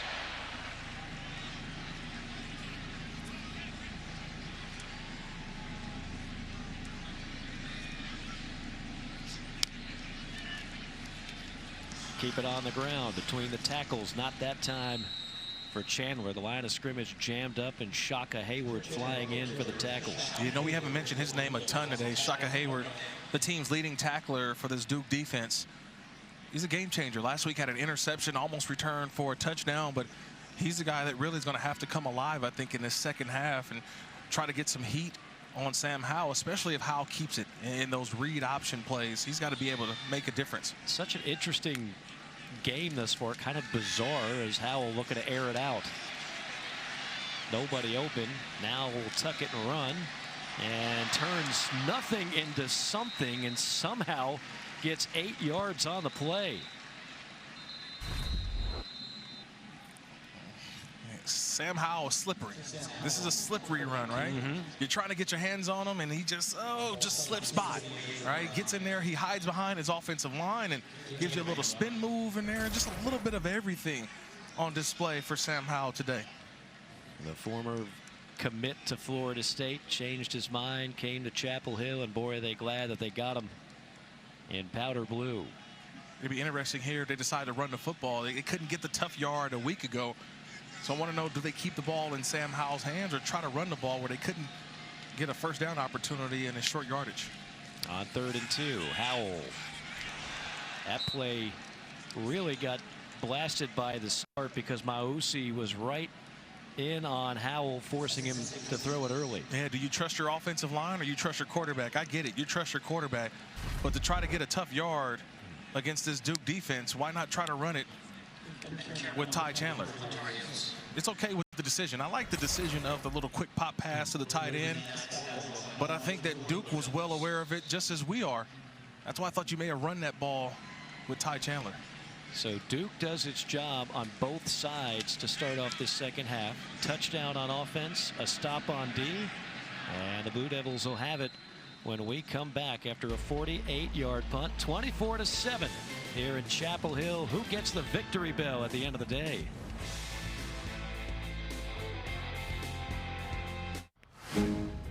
The game is changing. Ratings have been down. This network needs to clean up its act. We need to get our facts straight. We need to decide what the truth is. Did you hear what you just said? Nobody likes to gossip. In case you forgot, I'm the whistleblower. I'm gonna get everything I want. Onward and upward. And we're back. So happy to Hey, you! Domino's is giving away $15 million in surprise frees. Other delivery apps add surprise fees. At Domino's, we're giving out surprise frees instead. When you order delivery online, you could be surprised with free food. I love it. From Domino's. Come on, Nuggets, with all that IT stuff we gotta do, let's fuel up with some chunky soup. Woo! Woo! Let's go, baby. Fill up with 16 grams of protein per can and chunky spicy chicken noodle. French fries, come on. Lunchtime is your halftime. Liberty Mutual, customized car insurance, so you only pay for what you need. How much money can Liberty Mutual save you? 1, 2, 3, 4, 5, 17,808 dollars. Yep, everything hurts. Only pay for what you need. Liberty, liberty, liberty, liberty.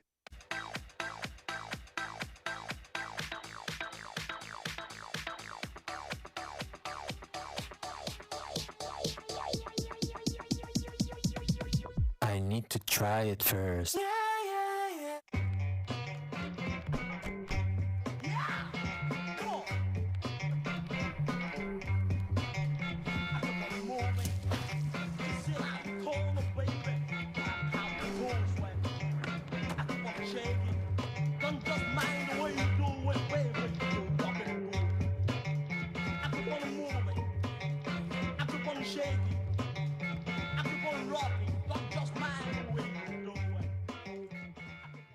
Pizza Hut's Detroit-style pizza is back.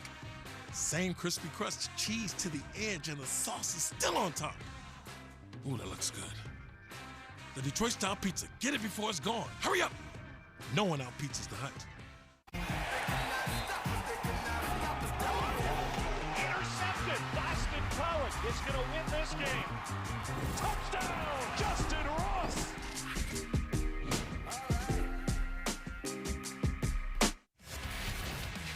So you want to be a quarterback in college football. Sometimes you have to stare danger in the face. And on that last throw for Gunnar Holmberg, he stared danger in the face and delivered a strike to Jalen Calhoun for the touchdown. And we'll see if that last hit on Holmberg may have had some lasting effects as new quarterback. Yeah, they bring in Jordan Moore, the freshman. A little change of pace as he'll scamper for 5. By the way, that last pass play, that is the longest play from scrimmage for Duke since the 2018 Independence Bowl, a game you were there for, Mr. Morrison. Daniel Jones to T.J. Rahming for 85 yards and a touchdown pass, at courtesy of our friend and longtime statistician, Drew Porsche, who's been struggling with some health issues back in New Orleans. Certainly wish him all the best. Got Brian Burnett in here, Lee Torben, some historians of this rivalry helping us with some of the knowledge. Freddie Kiger, Eric Fiddleman. Great rivalry in his 100th consecutive year. The victory bell on the line for one of these two teams. And this is hopefully a victory type of drive here for Duke. Now, I know it's still a lot left in this football game, but they need points in this drive to get this game a little bit closer. Tapped around and picked off. Terrific play by the Tar Heels secondary. That's the transfer from Auburn, Cameron Kelly. This is one of the drills that you see defensive backs do every day at practice. The tip drill. Tips and overthrows always have to be around. That time, Cameron Kelly, he's right there on top of that. Tips that ball in the air, and he's right there for the interception. Gunnar Holmberg knew he just missed that one. That ball just a little too high, sailed on him. And when you sail a football and you get a hand up, tips and overthrows are what the secondary players love to pick off. Tough time for a pick. If you're Holmberg and Duke, all the momentum was swinging the Blue Devils' way. Now you've got the Tar Heels in plus territory. Howell out of the shotgun. With time, missiles one complete to the 38. Nope, dropped. I beg your pardon. In and out of the hands. That's a second drop for Downs. Yeah, a little, and that's the only thing that I can say about Josh Downs, is because he's been fantastic not only today but throughout the season. But he's got a couple of ill-timed drops where he's just not looking the football all the way in, trying to make a move before actually secures the catch. Just part of the growing pains too. Only a sophomore. But, man, you still got to find more ways to get him the ball. So, second down and 10. Split twins for Howell. Handoff. And nothing there for D.J. Jones. Ben Fry on the stop. That'll be a loss of 2. 3rd and long now. Good job by Ben Fry maintaining the edge, right? You got to have an edge of a defense. Ben Fry does that. Does not allow the ball to get outside, forcing it to stay in between the tackles. And now it sets up a 3rd and long for this North Carolina offense. Carolina needs the 35 for a first down. All right, going to make a check here. The defense has already showed its hand. They're going to bring 5. What does Sam Howell have for the 5-man pressure that Duke's going to bring?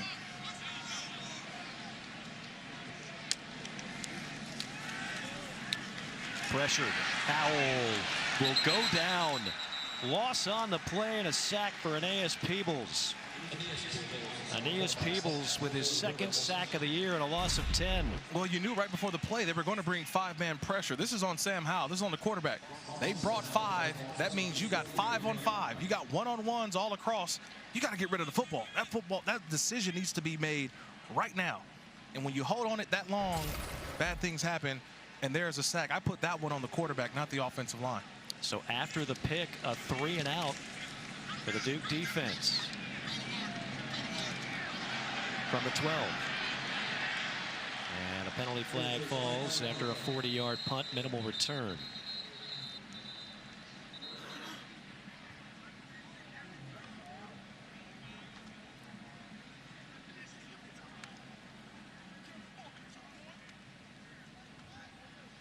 7 penalties in the first half, 4 on Duke, 3 on Carolina. During the return, holding by the return team, number 38. 10-yard penalty, first down. That's on Dominique Long. That'll back up the Blue Devils on what will be an important drive here. 9:44 to go in the third quarter. 24-7 our score from Chapel Hill.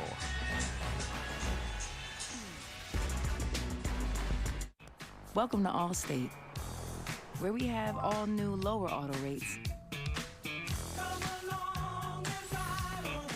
And savings like that make you feel like you won the whole dang thing. Now get new lower auto rates with Allstate. Because better protection costs a whole lot less. You're in good hands with Allstate. Click or call for a lower auto rate today. Wendy's new Big Bacon Cheddar is here. Because to make new flavors, you have to go above and beyond, unlike some places. Wendy's put cheddar on the bun? What do we got? Sesame seeds. Yes, seeds! Try Wendy's new Big Bacon Cheddar today. Peloton, come on, let's get this workout started.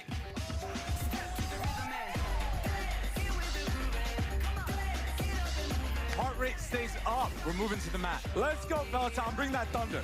As you rotate, exhale. We did it together, Peloton.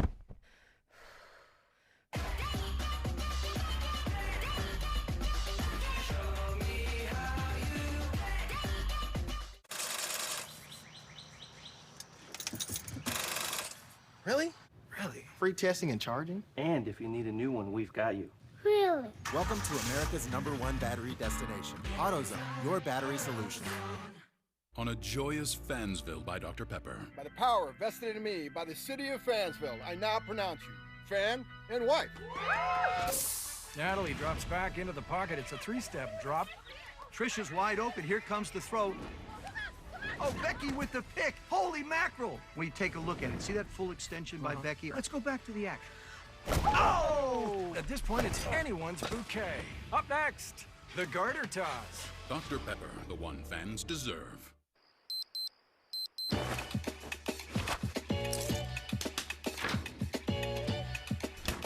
I'm feeling good. I just thought you should know.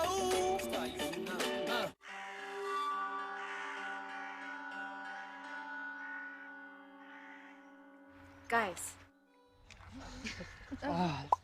Get 2 of your faves for just $6, like 2 orders of 10-piece McNuggets, only at McDonald's.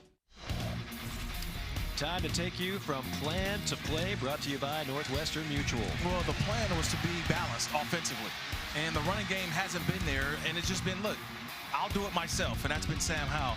Taking off and running for the longest rush of the day. The pump fake to the outside to Chandler for the deep 75-yard touchdown play, and then giving Sam Howell the option near the goal line, right? Either the run-pass option, either he's going to run it or throw it. It's the throw for the touchdown, and Sam Howell. That's an impressive list right there. Another touchdown, right? I mean, you start names like Watson, Lawrence, Rivers, Taj Boyd, who was a really good player for Clemson under Dabo Swinney, kind of helped get that quarterback dynasty, if you will, over there in Death Valley going. So Sam Howell continues to be in illustrious company. A lot of those quarterbacks were 4-year guys, too. That's right. And Sam is doing this in 2.5. 2.5 years. Not even 2.5. Yeah, it helps when you throw 38 touchdowns as a true freshman. Durant off the left side, lunges past the 20. You know, you picked up on that one play where he pointed at his shoulder. Up to that point, he was averaging about 12 yards a carry. Yeah.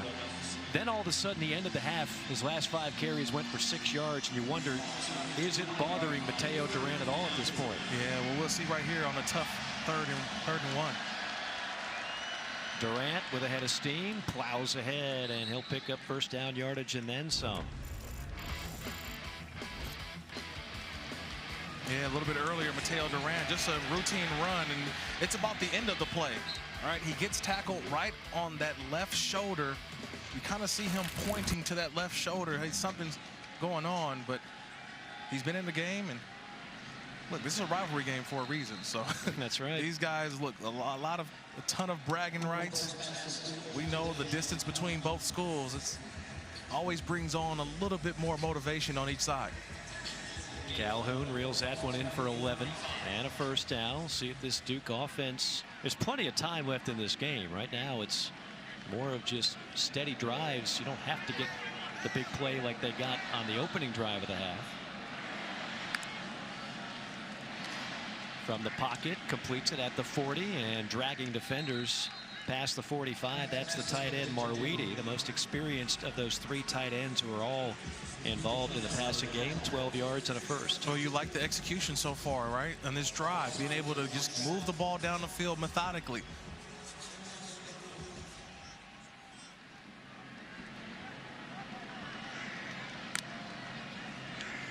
Tar Heels showing blitz. And Holmberg recognizes, looks back at the sideline. We've got co-offensive coordinators for Duke. 2 guys who actually played for Coach Cutcliffe. Going deep ball, airing it out down the sideline, 50-50 ball, and there's 3 penalty flags. McMichael was on the coverage of Garner. And a whole lot of contact and a penalty flag. Another big play potentially here for Duke. Yeah, just a little bit of panic by McMichael at the end. Defense, number 1, 15-yard penalty, and an automatic first down. He's in range and just turned his head a little bit too late. He's right there in phase, but I think just a little panic at the end, and the push should have looked at where he was at on the field. Could have used the sideline as another defender as well. I think so many of us, just kind of layman football fans, Kirk, are puzzled why more DBs don't look back at the ball to help avoid a flag like that. Just see it so often, even at the NFL level. I'll tell you this, when you look back, I mean, you're also losing a step. Well, that's true. That is true. Yeah, so a lot of times you want to hear that, but also, too, you don't know when the ball's coming. Right. And you need the help from that sideline, right? You got to be into the game, first of all, and that guy right there, Dre Bly, one of the best to do it, one of the great defensive backs. You got to be yelling, ball, ball, ball. Bobo on that last reception, good for 5. Duke marching down the field in Tar Heel territory. Handoff left side, and that'll be Jordan Waters. Jordan Waters, who they say he likes to get those dirty yards. He's a guy that they have high hopes for. Of course, Mateo Durant, the senior, somebody's going to have to take over that workload in the backfield. It could be number 7. Yeah, I love the size, right? Both these backs, 6'1". Now, Durant's about 200 pounds, Waters at 210, but they run very similar. But I think this is 4-down territory if you're Duke. So regardless of what happens on this 3rd down, you may call a play here just to know that you're still going to go for it on 4th down. He's got Durant to his right. Staggered eye look. Durant gets it, probes the left side, not gonna get there. Taken to the turf at the 30. Asante and Kelly both knocking him down. And that's 2 plays in a row. Cameron Kelly, who had the interception earlier, again, watch number 9. Watch him flash at the top of the screen. Boom! That's textbook. That's textbook tackling by Cameron Kelly. That's 2 plays in a row when he did that. We saw the interception a couple series ago, but again, Jordan Moore at quarterback, 4th down play. Moore in there. Huge 4th down. Moore's going to keep it. Pushing ahead. It's going to be close. Didn't get it. Not enough push. Not enough push. That's a great job by North Carolina. I mean, he's about a yard short. He is well short. What do you think of the play call? It was a little rushed. And just a great job of blowing it up was North Carolina. Yeah, he's well short. You've got Mateo Durant, who is really hard to bring down. But why not run that play on 3rd down? Right. Because you already knew you're going for it on 4th. Why not run it on 3rd down and then come back in your offense? That's what I'm saying. This play on 3rd down really didn't matter because you're going for it on 4th down. But there's just great penetration and building a wall was North Carolina. Yeah, they're well short. This is North Carolina ball.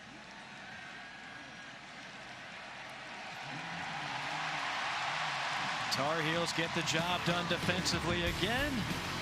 Tar Heels on offense when we come back.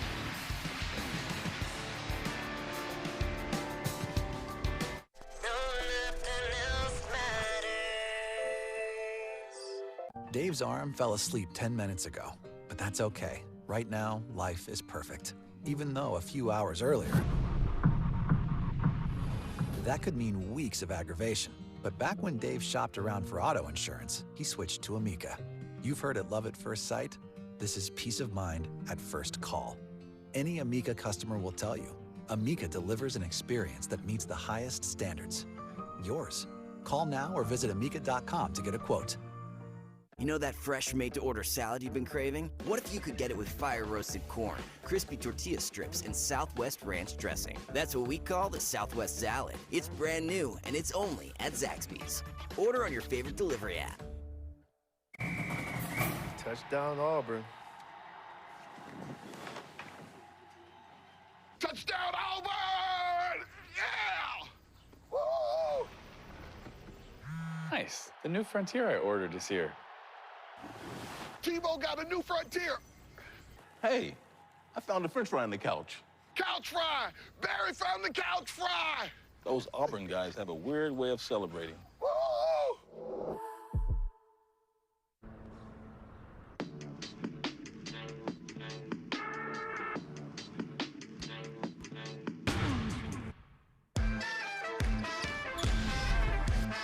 I've been on my get back, copper bag slow. You would never see that. Use the trap though.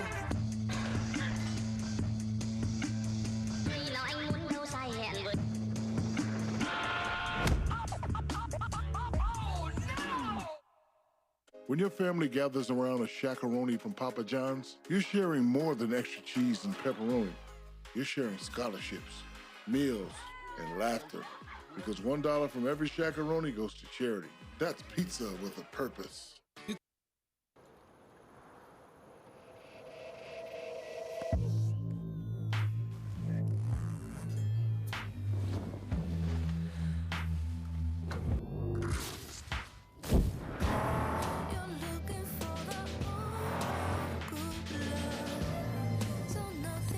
The first ever Genesis GV70.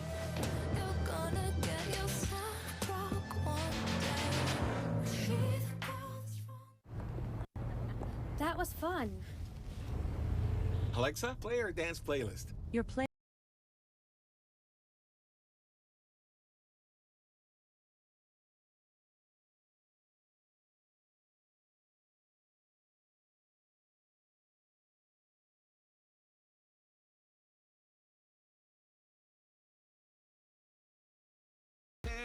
Experience the new BMW X3 with Alexa built in.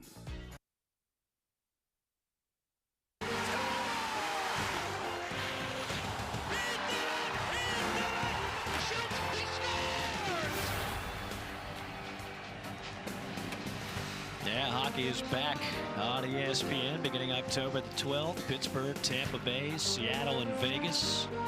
7:30, 10 o'clock, respectively. I know Barry Melrose's suit guy is probably ecstatic right Absolutely. Man's got a good tailor. Oh, yeah. His tailor is probably one of the most excited out there with hockey return to ESPN. Hair game is strong. He's got it all going on. So does Sam Howell. He's got a lot going on. Continues to play fine football for the Tar Heels. Tough week last week. Nobody could really make heads or tails out of what happened against Georgia Tech. But one thing Sam, the coaching staff, everybody from the Tar Heel side pointed out, you know, last year they had 11 turnovers the entire year. They've already had 8, and they've had several in that game, along with a bunch of sacks. They've cleaned up a lot here today against Duke in the 100th consecutive meeting. Dawn Davenport has more. Yes, I guess the ball security drills worked, right? That was emphasized this week in practice. Offensive coordinator Phil Longo told me it was brought up in every position group room on Sunday. Mixed in those drills throughout practice. His quarterback even did more on his own after practice. It's been a problem in their losses, and they clearly addressed it physically and mentally. You're seeing the results today. Yeah, Dawn, good stuff. They cleaned that up. Still too many sacks for Sam Howell and Carolina's liking as the offensive line, which, by the way, that offensive line today has played 3 different centers. They are just trying to find the right combination to get that thing shored up. Man, you're hoping that it gets shored up. It's been tough it's been tough to get the right combination. And I think that's really been the disappointment in North Carolina, because they returned all their offensive linemen for a year ago. That's Kieran Johnson. You just saw 69. He is the third center that has played in this game. He'll be snapping it to Howell here on 1st down and 10. Howell, clean pocket. Coxon fires deep ball down the sideline, and it is incomplete, but there is the flag. Joffrey Brown with a 50-50 ball defended by Blackwell. Defense, number 31, 15-yard penalty, and an automatic 1st down. I mean, that ball's in the air for at least 60 yards, and see the grab of the jersey. Trying to grab, I think just a little bit of a grab at the end by Josh Blackwell right in front of the official, who's standing right there. And Blackwell known as their top cover guy. Again, the issue wasn't the coverage, it was just the grab there toward the end. Most of the time the official's not going to miss that, and to throw salt on the wound, Blackwell shaken up on the play. Yeah, you kind of so what happens is he uses that right arm as a slingshot. So right arm grab, and he thrusts himself to allow that left hand to get in there, which disrupted the catch on Green. So proper technique, but just got to do that without the hold. You were impressed by the throw, though, nonetheless. Oh, I mean, the throw was, I mean, look, again, you marvel when you watch Sam Howell throw the football. And a lot goes into that. I mean, the proper mechanics, technique, the time. But when he's got an opportunity to throw it deep, man, sometimes you end up looking at the ball more than you look at where it's going. He's going to finish, even if he does leave early, which a lot of people anticipate. Mel Kiper right now has him as the 4th quarterback going in the upcoming draft. He's going to throw for over 10,000 yards regardless. Howell from the pocket again, steps up and delivers a strike at the 36-yard line to his favorite target, Josh Downs, who held on to that one for 8 yards. That's a lot of arm strength on that throw. That is a lot. I mean, that's a comeback on the far side of the field. Look, ball's on the left hash. This is an NFL throw. Look how far this ball has to travel. You throw late in the NFL, that's an interception. In college football, the speed and the arm velocity of Howell, that's a sets you up for a nice 1st down almost. On 2nd and 2, Howell this time swallowed up in the backfield. Another sack. Ben Fry leading the charge for Duke. 4th sack for the Blue Devils. Sam Howell, not much he could do there. This is the updated, and I do mean updated, Mel Kiper's big board. You see Malik Willis of Liberty, Matt Corral, Spencer Rattler, and there is Sam Howell, presently number 4 on this list. Another ACC quarterback, Kenny Pickett, on that list. How do you see his game translating to the next level? Well, he's an NFL talented quarterback. There's no doubt about that. I think the right opportunity for him, it'll be fine, but you got to have protection, because right now this is the 5th sack. That is today. Yeah, 5 sacks, including back-to-back. I mean, that's a play that simply has no chance. Blown up from the start. Loss of 11. Dwayne Carter on the sack. And this is the frustration for Sam Howell, because we know the ability, but he gets a bad snap, and now he's trying to make something happen out of nothing. That's the 5th sack.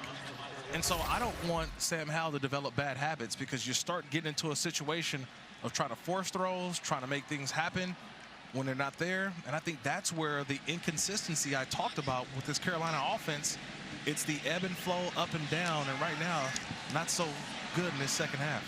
Punt number 6 on the day for the Tar Heels. Fielded at the 10-yard line. Wiggling his way to the 24 is Boylan.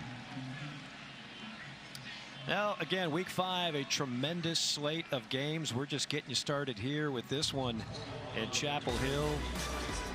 What is your choice? What is the soup du jour? Do you want Pac-12? Do you want Big 12? You want a great SEC triple header? You want some Big 10 with Indiana, Penn State? We've got it all for you.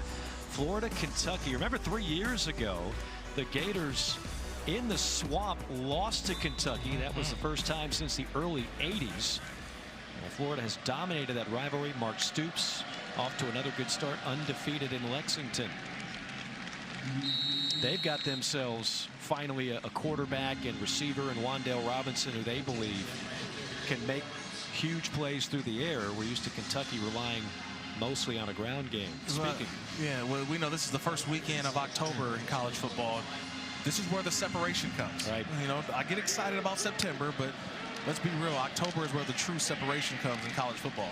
Durant clotheslined, and that will draw a flag at the 29-yard line. That's a violent hit by Gimmel. That's Gimmel up around the head and neck area there. Personal foul, face mask. Defense number 17. 15-yard penalty and an automatic first down. That's a Dusty Rhodes, Ric Flair type of takedown. I got you a little WWE action over there. They call 17, but it was really 44, Jeremiah Gimmel. And anytime you're around that head and neck area, they're going to call that particular type of tackle. So Chris Collins they call, but it should have been on number 44, Jeremiah Gimmel, the team's leading tackler. From the 45. Little pass play underneath, not much there for Mateo Durant, who has good hands.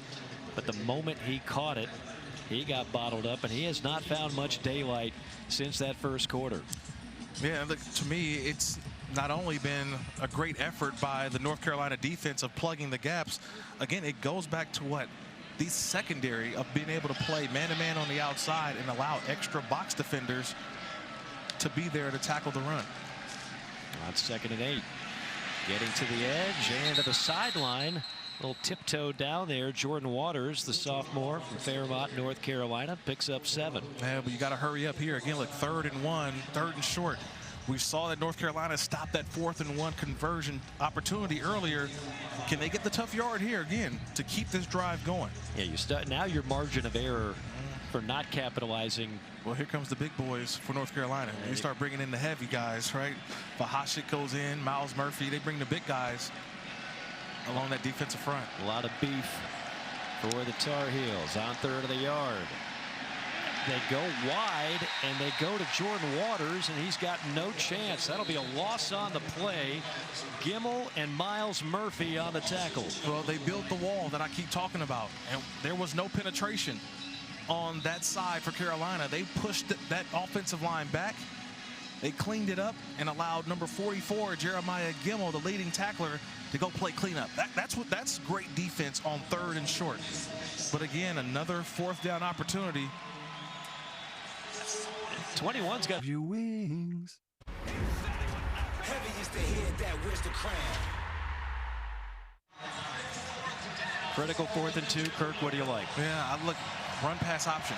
Get the pocket moved for Gunnar Holmberg. Durant to his right. Motion, and there's the flag. Oh, if this is on Duke, it's a killer. Offensive line. 5-yard penalty.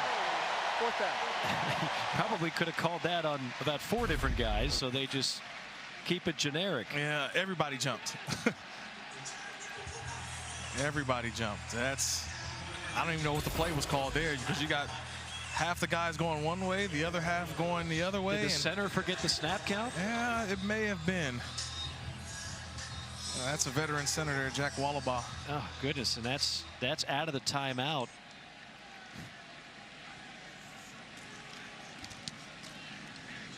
Well, that'll force them to punt the football away, and a fair catch at the 16-yard line by Downs after a 38-yard punt. Talked about chaos in college football, chaos in the ACC. The Coastal has been chaotic. How about 7 years with 7 different champions? Coach Cutcliffe led them to the title in 2013, then Georgia Tech.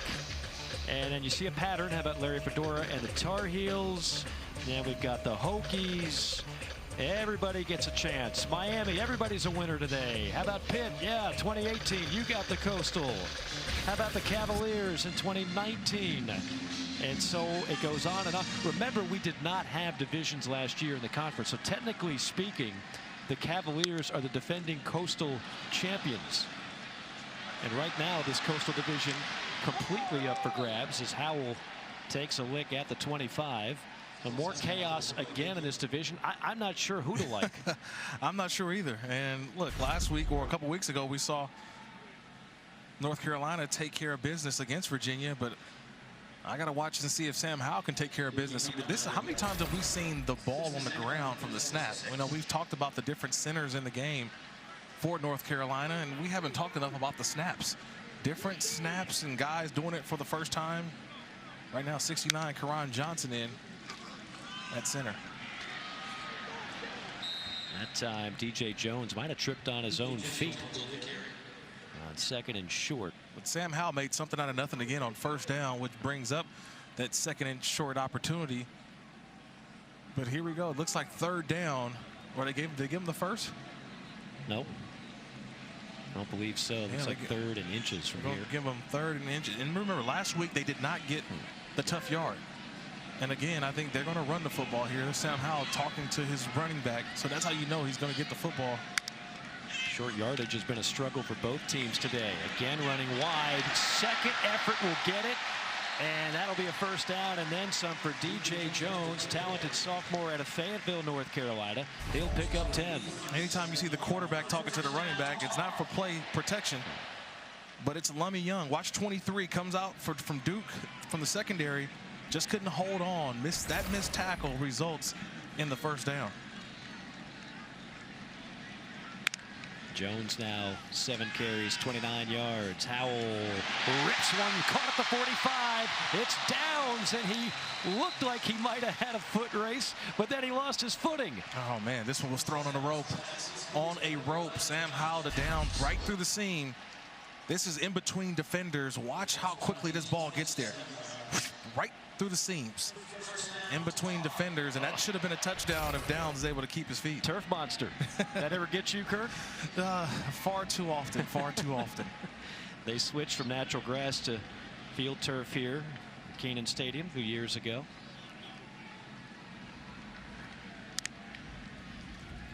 On 1st down, Howell missiles one complete to the 25, and Kamari Morales, who's become a popular target from the tight end spot for Sam Howell.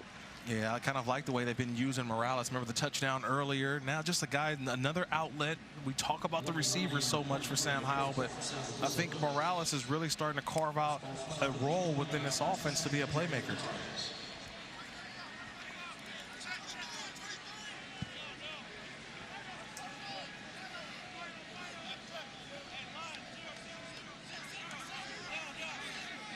He sees there's no safety in the middle of the field. I wonder, does he check to the post? Now safety comes to the middle of the field. On 2nd down, Howell will keep it. And tripped up right near the marker. Nate Thompson on the tackle for the Blue Devils after a pickup of a couple. I love watching that chess match between quarterback and defensive backs, showing different looks. Sam realized, hey, I've got the safety, I got a middle open field. I can change the route. But when he saw the man-to-man, he went to a little man-to-man beater on the outside and almost had it. But the run-pass option gives him the option to either take off and run, or if it's there, make the throw. 3 tight end set. And a whole lot of motion for Carolina on 3rd and 1. Howell under center. Does hand it off, and burrowing his way for a 1st down and 4 more is Ty Chandler. Nice confident run. Get behind the big boys up front. We've talked about the offensive line and their pass blocking throughout the day. Let's talk about the run blocking. You've got some new guys, new combinations. Hey, the easiest thing to do, hike the football and just get off and push some guys back. That's a great job on the left side of the offensive line. And what a pickup for this Tar Heel offense. We talked about losing Williams and Carter to the NFL. In the old days, before the transfer portal, you'd have to really have some guy learning on the fly. Instead, you pick up a 2,000-yard rusher off the free agent pile. Big head of steam and a big touchdown for Ty Chandler. Several scores in orange and another one here in Carolina blue from 14 yards out.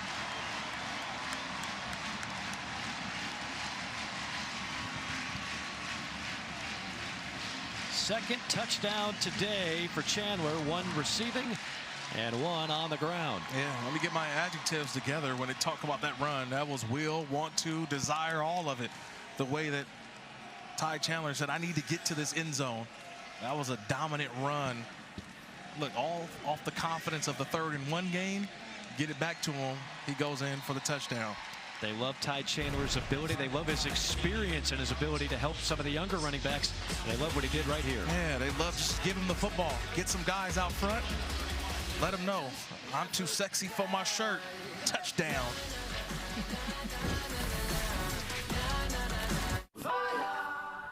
My retirement plan with Voya keeps me moving forward, even after paying for this. Love you, sweetheart. They guide me with achievable steps that give me confidence. This is my granddaughter. She's cute like her grandpa. Voya doesn't just help me get to retirement, they're with me all the way through it. Come on, Grandpa! Later. Got grandpa things to do. Grandpas are the best. Well planned, well invested, well protected. Voya, be confident to and through retirement. Peloton, come on, let's get this workout started.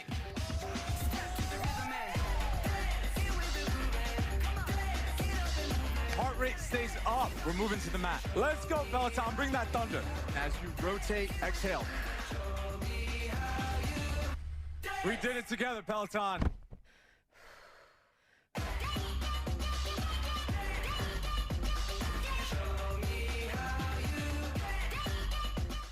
You can stay in this dream forever with Lil Nas X. Enough about me. Let's talk about Lex. But there's one delicious reason to wave the perfect dream farewell. The sooner you wake, the sooner you'll get toasted breakfast burritos only at Taco Bell.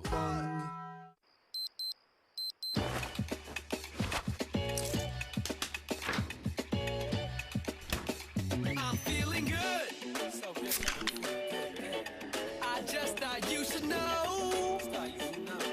Are you ready for all the fans to come back and cheer as one? Just imagine there were 70,000 of me.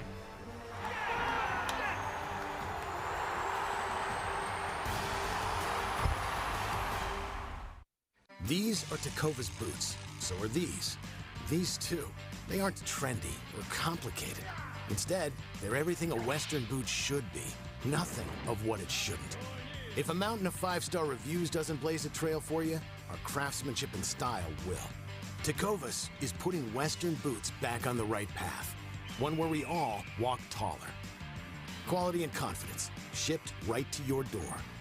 Find your pair at tecovas.com. Showing appreciation with a perfect promotional item is a meaningful gesture that can be touched, held, and enjoyed. 4imprint can help your logo create moments that matter. Explore thousands of promotional products at 4imprint.com. 4imprint, for certain. I'm not ready to lose my hair. Not now. But I never thought there was a real solution. Now I use Keeps, the easiest way to keep my hair. And I can get my treatment without leaving the couch. Go to Keeps.com to learn more. A lot of good things happening for Carolina on that last drive, including Ty Chandler scoring his second touchdown of the game. The Tar Heels now leading at 31-7, looking for their third consecutive win in this rivalry. The victory bell in Chapel Hill. They're trying to keep it there. We're keeping Dawn Davenport on the sideline. Dawn, what do you have? Yes, Ty Chandler transferred from Tennessee. This is now his fourth different offensive coordinator in his college career. That's tough, but he told me he thinks it's actually benefited him. He's gotten to see so many different approaches and offenses. That's really built his knowledge, his understanding of the game. You guys mentioned it. Phil Longo pointed out how important his maturity and experience is for this young running backs room. Guys, I remember covering him in high school at Montgomery Bell Academy back in Nashville. That was a long time ago, but you always knew he was just a second away from breaking something. No question. And really, I mean, he had a good career at Tennessee. A lot of times when you see a guy transfer, you figure, well, he didn't get enough playing time, things didn't work out. He was one of the few highlights Tennessee has had lately. Talking about some of those young running backs, Caleb Hood is one of those that they have high hopes for. He is out today, rib injury. They hope to have him back soon. But it's almost like having an additional running backs coach to pick up a Ty Chandler. On 2nd and 9, Holmberg not finding the running as easy today as he did a week ago. It's Gimmel on another stop, picks up 4. Yeah, I'm glad you brought that up. Last week was a little bit different for Holmberg going against that Kansas defense. He had 4 rushing touchdowns, really was a major factor in the running game. And that's the one thing that North Carolina has done well today. They've taken the legs away from Gunnar Holmberg. They're forcing him to have to throw in the pocket, and he just has not had enough time, nor has his receivers gave him any help. 10 rushes, 0 yards for Holmberg today. That's a minimal gain of the tight end Marweedy. And again, you're probably looking at 4-down territory, maybe the rest of this game if you're Duke. Yeah, I think this is a decision you may have to make here.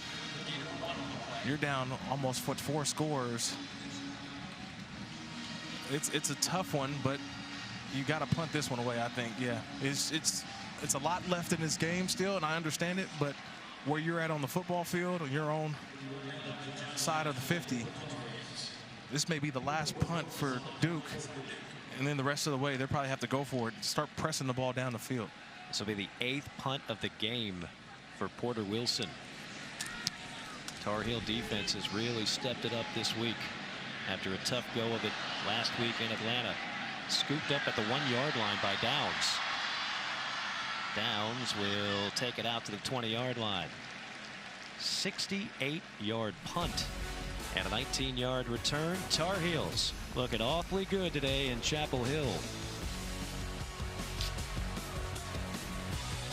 On a memorable Fansville by Dr. Pepper. I can't believe my boy's already heading off to college. Here, in case they don't have us at Coastal U. Thanks, Mom. Oh, yeah, I got you something, too. Your Science State game ball. It's your most prized possession. Yeah, I was saving it for when you went to state. Yeah, Coastal U is where I belong. Here, catch. No! It was right to you. What? I was holding all this stuff. That ball's like a son to me. Dr. Pepper, the one fans deserve. Well, someone's not doing their job. Okay, let's keep going. Shopping for the game can be a minefield for young homeowners who have turned into their parents. Can you believe how many different types of water they have in this aisle? Kim, did you just change blades back there? This is perfect. Jackpot, variety pack. Remember, it's a football game, not a play date. Roger that. One more slice. It can be a lot. Oh, good, the manager. Brian and produce, very helpful. Progressive can't save you from becoming your parents, but we can save you money when you bundle home and auto with us. Pulls to the left a little bit. You know, if we take that wrapper back to the store, it can be recycled into other stuff. Well, I want my wrapper to be a hang glider! How about a park bench? Dad, you need to think bigger. Recycle your specially marked Crunchy Bar wrappers in-store now. You know that fresh made-to-order salad you've been craving? What if you could get it with fire-roasted corn, crispy tortilla strips, and Southwest ranch dressing? That's what we call the Southwest Salad. It's brand new, and it's only at Zaxby's. Order on your favorite delivery app. Mission Control, we are go for launch.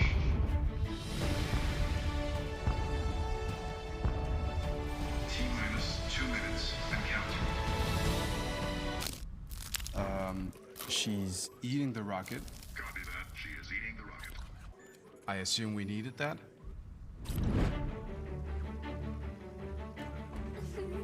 Lunchables, built to be eaten. She has eaten the rocket. Over. It took a while to get up here. We started out around 1959. Then we took a hard left in East Africa. A right at Baja. A 180 in the empty quarter. And that 65-degree incline at Hell's Revenge. A few million miles later, and voila. But we didn't do all that just to get here. We did it to give you a truck that'll take you anywhere. This is the new Nissan.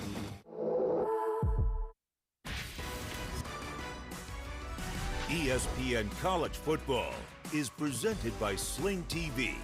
Replace cable with affordable live TV with Sling. With Kirk Morrison, Don Davenport, Mike Morgan here in Chapel Hill, North Carolina. The Tar Heels trying to maintain possession of the Victory Bell, tradition that dates back to 1948. This classic rivalry, the 100th consecutive meeting between these two schools. Duke put up a heck of a fight in the first quarter. It's been all Tar Heels since that. And trying to win their 3rd straight in this matchup. That is the Victory Bell. And when you take it away from the present owner, you get to spray paint it York team color. But as of right now, it's looking like it might maintain a shade of Carolina blue. Yeah, you won't need any paint this week, right, for that one? I don't think so, not unless Duke is able to put together a heck of a comeback here. We love tradition. I mean, that's the beauty of college football. What's unique about this rivalry, and it for decades upon decades, it was played the last weekend of the season, something that Mac Brown told us he wishes they still did. He liked it where it was. They've moved it earlier in the schedule. They now conclude the year with NC State. But I like a little variety so we can have some in-state rivalries, not just all in the final week, because you and I watch a lot of football, but it's hard to watch every rivalry game that last week in November. Yeah, but I think the rivalry week is going to be fun, especially at the end of the season going against North Carolina State. But I think a lot of people are asking the question is what happens to North Carolina the rest of the season? And they still have a lot of games ahead of them, especially on the road. I'm looking at that November 9th matchup at Notre Dame. You know, at Pitt is going to be a big game, and we already see what North Carolina State is so far. So what happens for North Carolina is how do they handle their road games the rest of the season? They're going to be fantastic at home. They'll be great at home. But what can they do on the road to put themselves in a situation they possibly can get to a conference championship game again? Timeout on the field. Tar Heels up big. When your family gathers around a shakaroni from Papa John's, you're sharing more than extra cheese and pepperoni. You're sharing scholarships, meals, and laughter. Because $1 from every shakaroni goes to charity. That's pizza with a purpose. Oh, sister of mine, I got you this. The new iPhone 13 Pro. It's on Verizon 5G. I can't believe you got me this. Yes, Verizon is giving one to everyone when they trade in their older damaged phone. Oh, so like every sister can get this? Yeah. Every aluminum siding installer? Why not? Every doula. They would have to. Every customer, new and old, can get iPhone 13 Pro on us. Because everyone deserves better. Everyone, horse trainers, manicurists, you get the new iPhone. We're alone. I know. What are we doing? I don't know.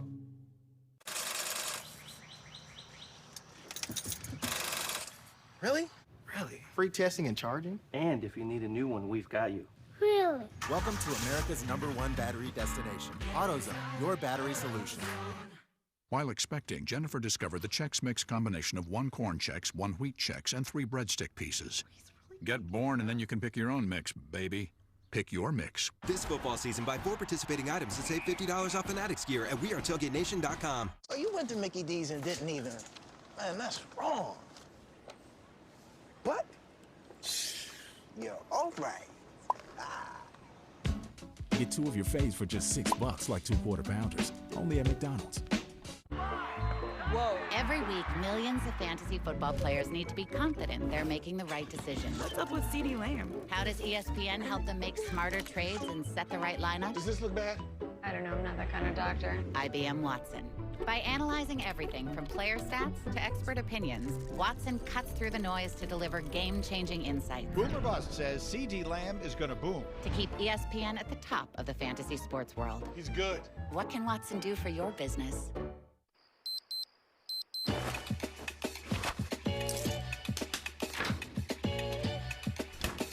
I'm feeling good.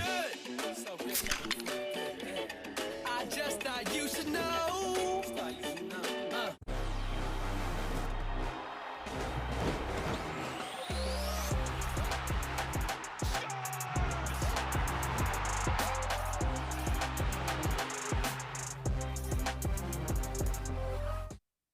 Are you ready? Kevin Connor, Sam Acho in studio. Zamir White and those Georgia backs have run wild today against the Hogs. Yes, they have. 5 straight runs. That's 3 total touchdowns for Zamir White. 2 rushing, 1 on an unbelievable punt recovery. 34-0, Mike. Kevin, that's a major statement, as if Georgia hadn't already made enough. You take away a runaway freight train in Arkansas that looks so good against Texas A&M. But a humbling outing today for Sam Pittman and company. Still a great story in Fayetteville, but I don't know if there's a better team in college football than the Georgia Bulldogs. Of course, they've got some big matchups coming up, including the Florida Gators in Jacksonville. Josh Downs over 100 yards. Another fine performance for the sophomore out of Sewanee, Georgia.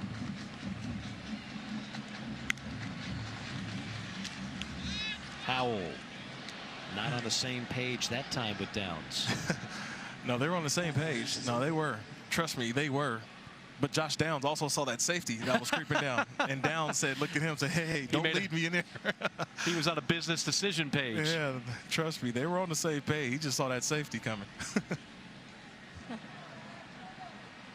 Dawn, what do you have?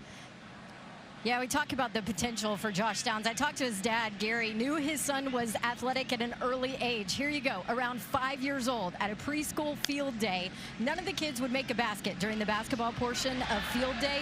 Josh made every single one of them at 5 years old. He said most of the kids couldn't even get the ball up to the net. He said in 8th grade, he would travel to satellite camps. Even though he was the youngest, he dominated some of the rising senior receivers, would try to cut in line to get even more reps. His dad said, you can't do that, but they knew at an early age that he was going to be something special. They certainly wanted him here in Chapel Hill, despite the fact that Pops played his ball at NC State. He is going to be an integral part of this offense for years to come. Yeah, he's just athletic ability, triple jump champion and long jump champion. You see the long end speed for the track star out on the football field. 3rd down and 9. 4-man rush by Duke. And Howell threads the needle, completes it to who else? Josh Downs. Here comes Josh Downs, straight to the end zone for a touchdown. How about 63 yards?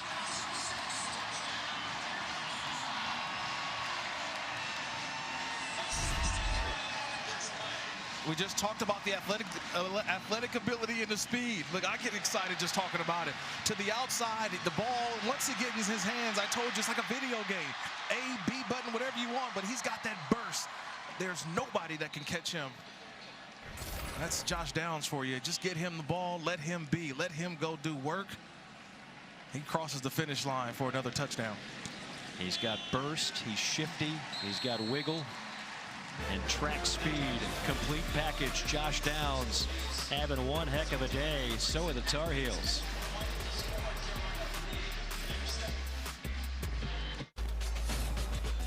With 26 flavors, got a sauce for every squad.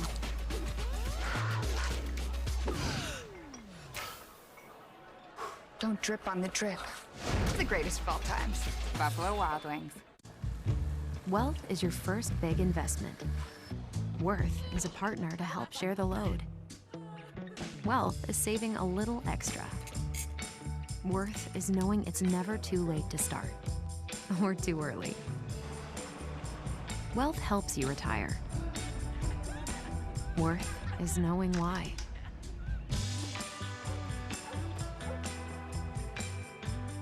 Principal, for all it's worth. Pizza Hut's Detroit-style pizza is back.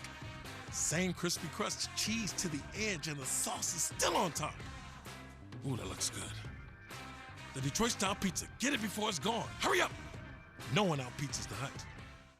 America! After the past year-ish, everyone deserves something new. So, AT&T is giving everyone our best deals on every iPhone, including the iPhone 13 Pro with its amazing camera. Like everyone that worked from home, learned a new hobby, or welcomed a new family member. They're all the dogs, so... Our deals are for everyone. It's not complicated. AT&T is giving new and existing customers our best deals on every iPhone, including the epic iPhone 13 Pro on us. Welcome to Allstate, where we've just lowered our auto rates.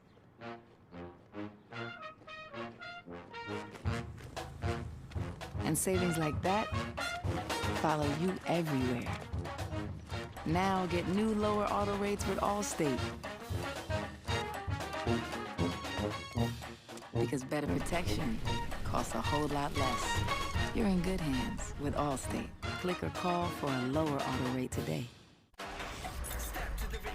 Peloton, come on, let's get this workout started.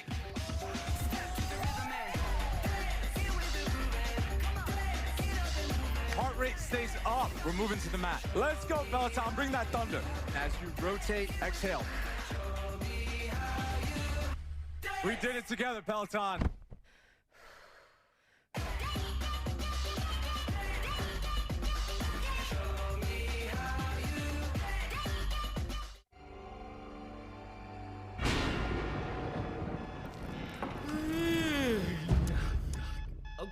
Okay, I'm up. 5 more minutes. Break me off a piece of that Kit Kat bar. When you order carry-out, choose Domino's Carside Delivery. Check in when you arrive, and we guarantee we'll be headed out the door less than 2 minutes after your order is ready. If anything slows us down, your next pizza is free. Put Domino's new 2-minute guarantee to the test. Our next UFC fight night tonight from the Apex in Las Vegas. Thiago Santos takes on Johnny Walker in the light heavyweight main event. The prelims start at 4 Eastern time on ESPN+, followed by the main card at 7 Eastern. To get ESPN+, go to ESPNplus.com or download the ESPN app. Mike Morgan, Kurt Morrison, Dawn Davenport. Fun times here in Chapel Hill on a picturesque day. That's 75 degrees, sunny. And the sun has been shining brightly on that young man. What a performance today by Josh Downs. 8 grabs, 168 yards, and a highlight touchdown. Just outstanding performance from him. It's really just getting him the football, right? And they're going to be more creative as the season goes along. We talked about the 2 guys last year who they lost to the NFL, Daz Newsome, De'Ami Brown, and look, he may be the next in line in that lineage of wide receivers at North Carolina. New quarterback in for Duke, Jordan Moore, who we've seen before. One thing about this game that was concerning to me coming in for Duke, this is a unique scheduling situation. Everybody does it differently. Right.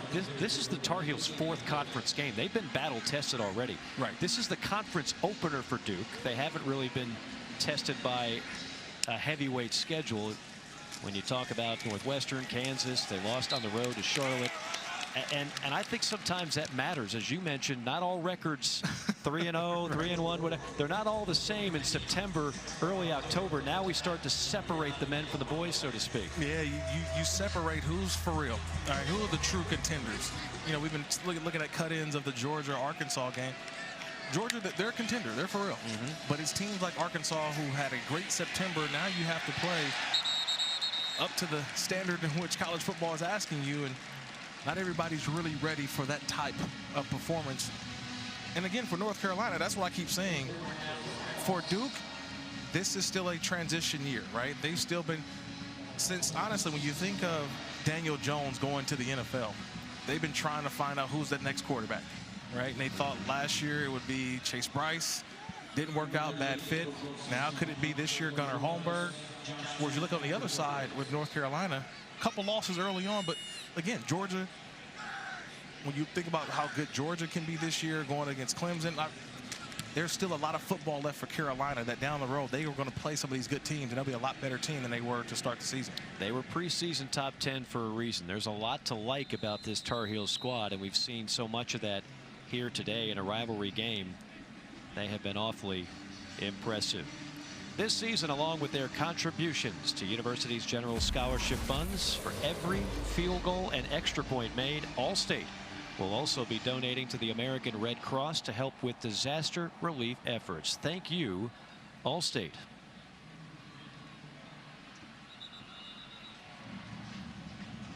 Well, the Tar Heels will try to burn the final 4 minutes and 20 seconds off the clock, looking for their 3rd consecutive victory. And the victory bell would stay here in Chapel Hill.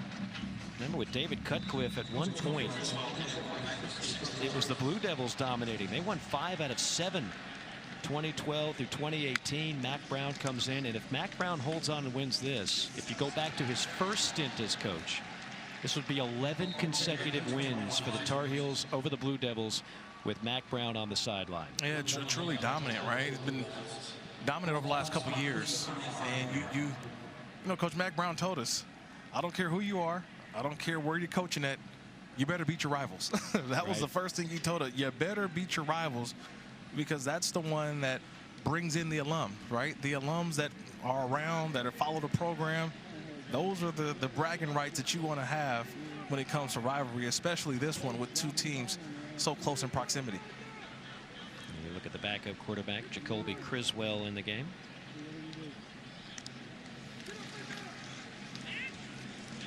Now keep it on the ground left side. First down yardage for Elijah Green. Kevin Connors, what do you have, my friend? Well, Mike, Michigan has done it again in Madison. Acho, Cade McNamara to Cornelius Johnson. Yes, Michigan is dominating this game. They haven't won in Madison in a long time. It looks like they're on their way to victory today. They haven't turned it over all season, Mike. It's 31-10. And they're playing Jim Harbaugh smash mouth football in Ann Arbor. They are running the ball a lot. I don't care. Well, there you have it, folks. I'm just saying it because it matters about the rivalry. We just had this conversation about rivalries. I don't care what Michigan does. It's what you do against Ohio State. It's really going to matter. They can go into that game 11-0, but if you don't beat the rival, that game, the big game, Ohio State, Michigan, it kind of doesn't matter what they did during the previous games. So I love this new Michigan team of 2021. But honestly, it comes down to what? That game against Ohio State, beating your rivals, which is something that Jim Harbaugh has not done since he's been at Michigan. Has not done yet. I would say with this team and Ohio State struggling a bit this season, relatively speaking, this might be the best chance that the Wolverines have since Jim Harbaugh took over. So if they don't do it, whose fault is it then? Well, then it's a problem. Then it's a problem. Then it's a major problem. So honestly, I love watching college football, and you love when Michigan is good. But again, it comes down to beating rivals. That's what this sport is really about. When you beat the rivals, you feel a little bit more confident in what you have going on. And this is a big win right here, I think, for North Carolina to put them over 500. But no, they still got some big games left down the stretch. Well, how about Mac Brown, 70 years young? People thought he was done. Tar Heels come back. Carolina says, we want you back. He takes the job. I love what he said about his conversation with his wife, Sally. He said, I promise I will not take losses as bad as I used to. And then he paused and he said to us, I lied. I still take them very hard. And he was very frustrated with what happened last week. He kind of called his guys out and said, look, enough of the press clippings. I don't care if we were preseason top 10. We have to play better football, and they've done that today. Well, I say this. The one thing that really stuck out to me with Mac Brown this week was that in 2 short years, basically beating North Carolina, the opposing coach gets a Gatorade bath. And he said that wasn't the case a couple years back. But that's where this program is going, in that type of direction, when teams know if you beat North Carolina, that's a big victory. That's an upset. And so that's what he said. I want to get rid of that. Other coaches getting Gatorade baths just for beating our football team. Certainly better days ahead for that man, David Cutcliffe, who's done a remarkable job in his tenure with the Blue Devils. But the story today is the guys in powder blue, the Tar Heels, are going to improve to 2-2 in conference play. They will keep the victory bell in Chapel Hill, and they will have a 3rd consecutive win over in-state rival Duke. The final 20 seconds will tick away. Some final comments from you, Kirk Morrison. I mean, this is not the game that you expected. We thought it was going to be a shootout, and it became more of a struggle defensively, right? North Carolina's defense was able to take care of business, and there was no scoring on the Duke side, but this is a great response to the game last week versus Georgia Tech. They needed this win in a big way, and it was a rivalry game that helped them out. They get to keep the victory bell. If you did the under on this one, you didn't have to sweat it out. It was 72.5. We only had 45 points scored in the game, and of course 38 of those come from the hometown Tar Heels.